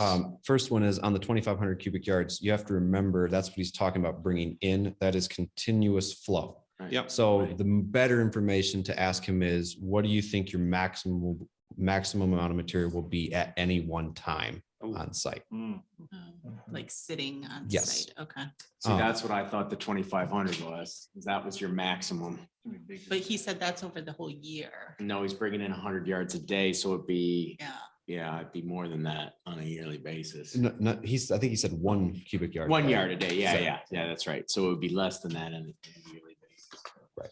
We Up to can 25. ask him that. What was, And then the other thing too is just a word of caution about when you're writing, specifications for the businesses, just be careful, because I have been to townships that had a bad actor and started writing everything in and then suddenly had nowhere to send any organics. And I have one composter who literally can show you his, I think, 50-page document where it's literally nothing but exemptions from all the rules that were put in to kind of keep people like him out. But then they finally realized, oh, we got to have somebody. So just remember that, like you said, just be careful about when you're writing, because Luis probably won't be the last one, right? And so you just got to make sure that whatever you're putting in doesn't limit you to only small sites. You may need a bigger site in the future. So. If member Rissy contacts you to go through what they're proposing, would you mark that up for us? That'd be helpful, I think, given your expertise. Yep. And I actually have seen most of his plans because of the grants that he put through. I was kind of giving them at the end of the process just to, give him the sniff test, basically. So I've seen a lot of what he's planning to do already. I think some of that's changed a little bit after we've met, though, but. Perfect. Thank you so much. Good job. We need to make a motion for that subcommittee officially, or? yeah, it'd be helpful too. All right. Who's chair and who's on it. So I'll make a motion for a subcommittee to draft some initial feedback to Brian to draft some zoning to go before the planning commission for approval to the board, consisting of Scott Rissy as chairman, member Deering, Korsnich, and Rappin as members. Does anybody support that? Support. Universal support. All those in favor? Aye. And opposed. Just a clarification, is there any direction on ARC versus industrial? Or you want us to dig into that That's more? as the what next the steps? subcommittee. Okay. And I have, Yes. we can talk later, but I was just wondering, Brian, Mhm. do we have to determine one of those if we decide it's like a special use permit is needed? Do we have to narrow it to one? It doesn't necessarily. Usually that's how the ordinance is written is we have special uses allowed in each. I mean, it could be allowed in multiple too. So. Okay, um, right. Sorry, guys, I gotta drive to Detroit tonight, so I. No, go, apologize. go. I mean, I don't wanna go off. We don't have any, all right, Uh, yes. Mr. Chairman, could you repeat the members of the subcommittee that Yeah. I'm going to be Member chairing? Deering, member Rappin, member Korsnich. Oh, well, that's what I have. Okay, thank you. All right. Thank you so much for coming.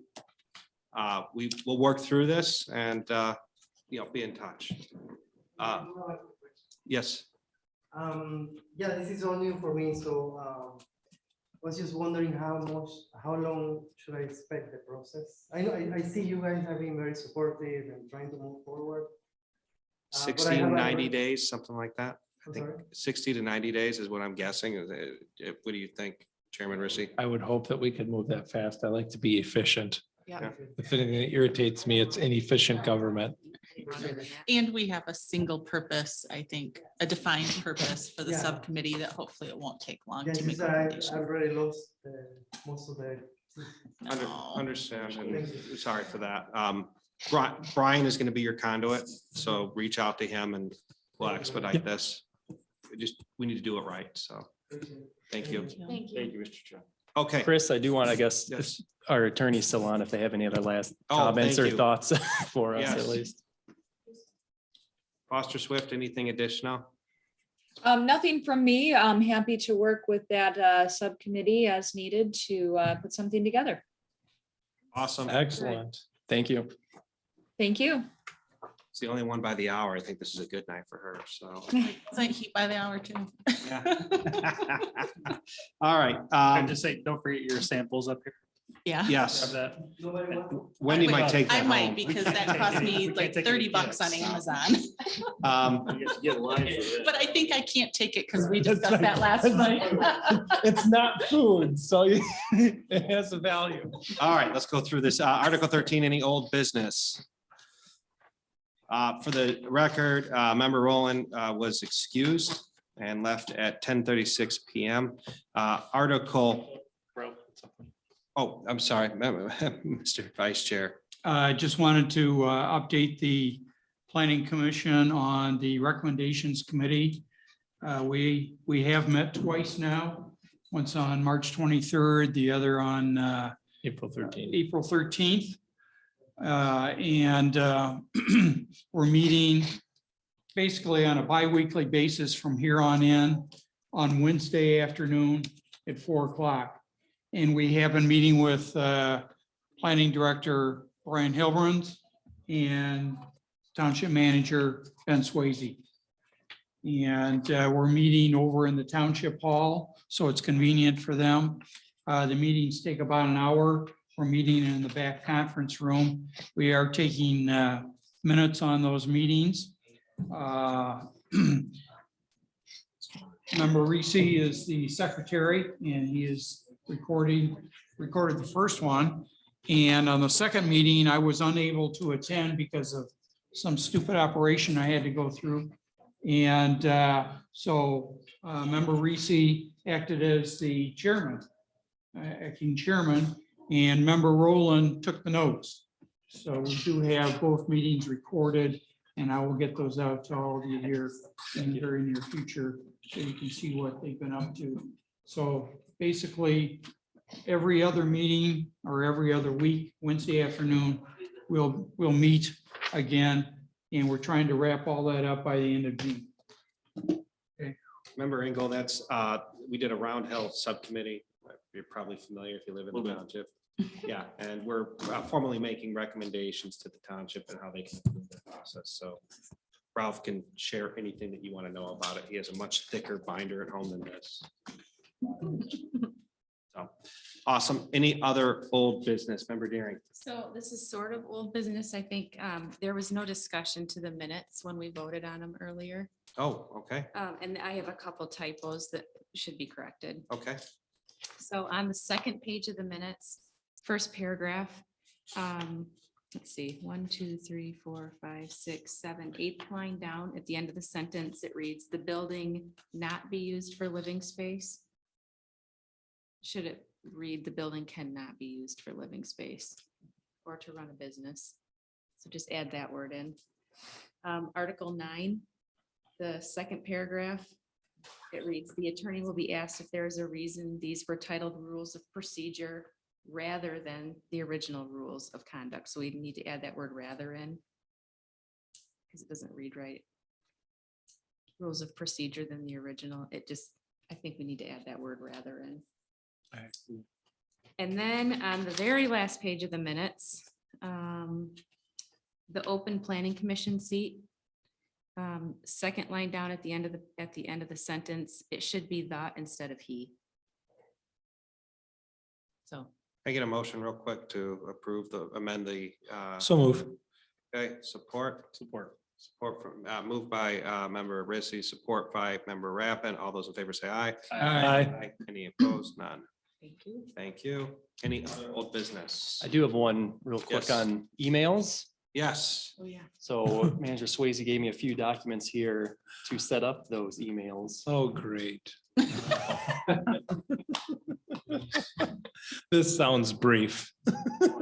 We have Ben for- We've been waiting for for IT. so long for this too. I mean, we won't go over it, but it gives you instructions how to do that, give you some contacts. help Okay. If you have issues with them. So I think I need one more. Do I have to have like a Yeah, 90 character password? You have to put 5 agents on your phone, Ben. Yeah.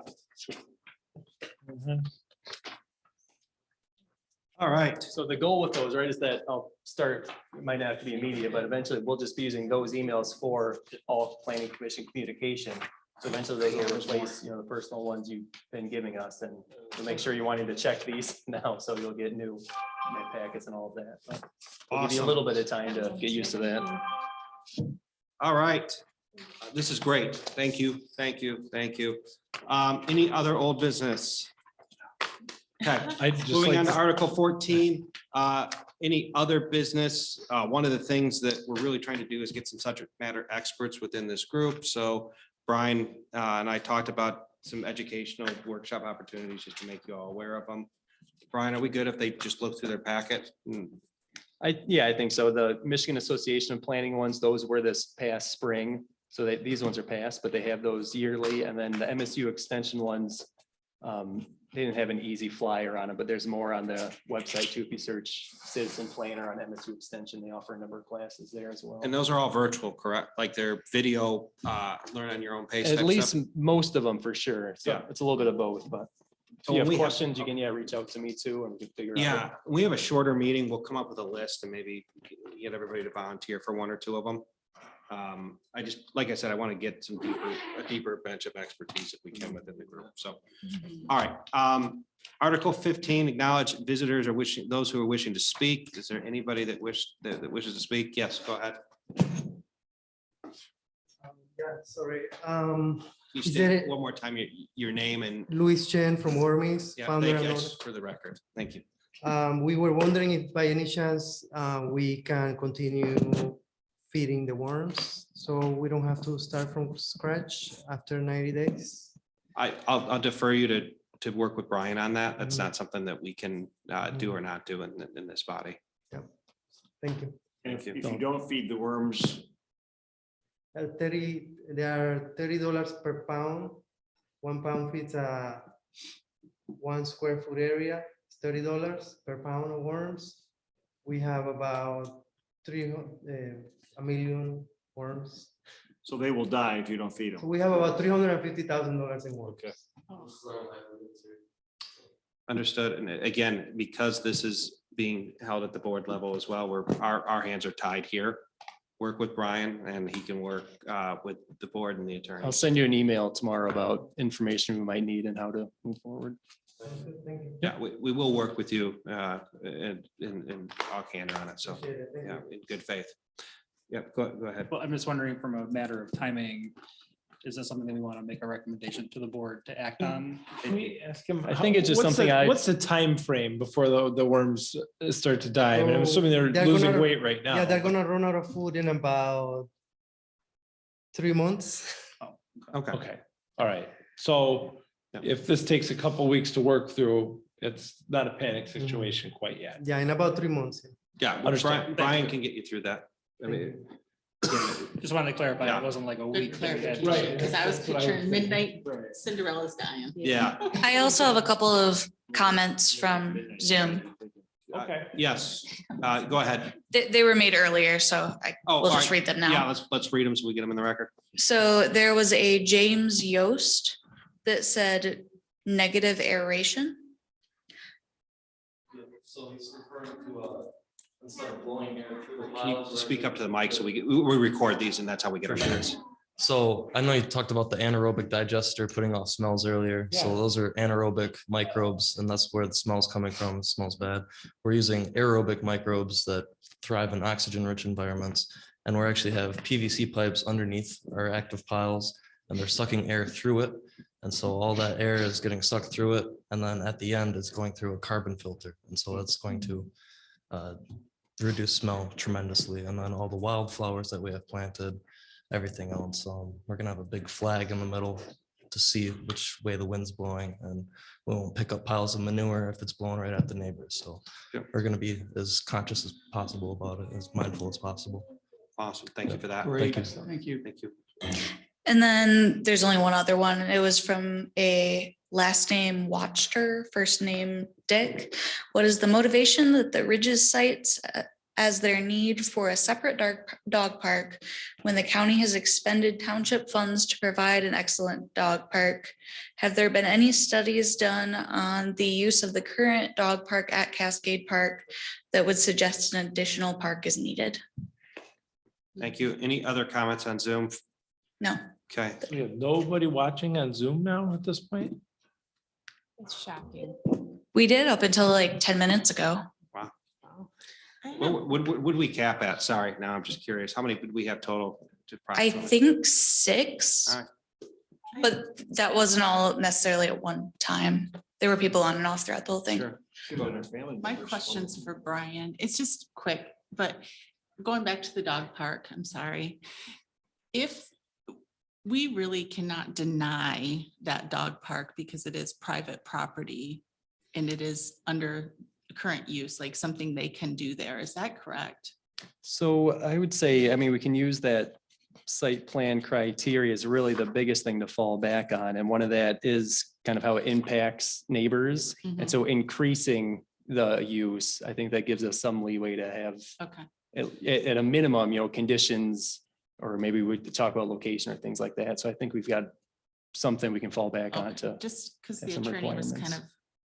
witness That was in more our- on in our- me with In our the- little section, but I don't think it was just about that, but I do think she was trying to get us back in our guardrails. And it made me think when we were talking about the dog park, whether we really, if it was within, it's private property, is it within the current use?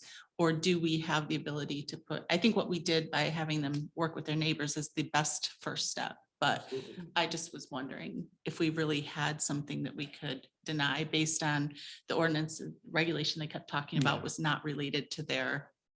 Yeah, section number 2, if I'm not mistaken, that gives us that leeway with the. Yeah, and ways the configuration of uses and structures can be changed, which would improve the impact of the development on adjoining properties. So I'd say changing the location obviously might improve the impact. So I think we do have some backbone to having some requirements for them. Okay. I think that's what I guess Alan and I were kind of pushing in that direction based off of that section. I love the use of Regis. Like seriously, I thought that was really helpful. That's why I bookmark on your computer. Yeah. No, I thought it was like being able to show the square footage quick like that was good. Okay, does anybody else have anything else before we go to Article 16? I think this is the longest meeting of record, so. It's been a while since we had 11 o'clock. Yeah, can I get a motion to adjourn? So move. Moved by member Rissy, supported by member Deering. All those in favor say aye. Aye. Good night all. Thank you so much.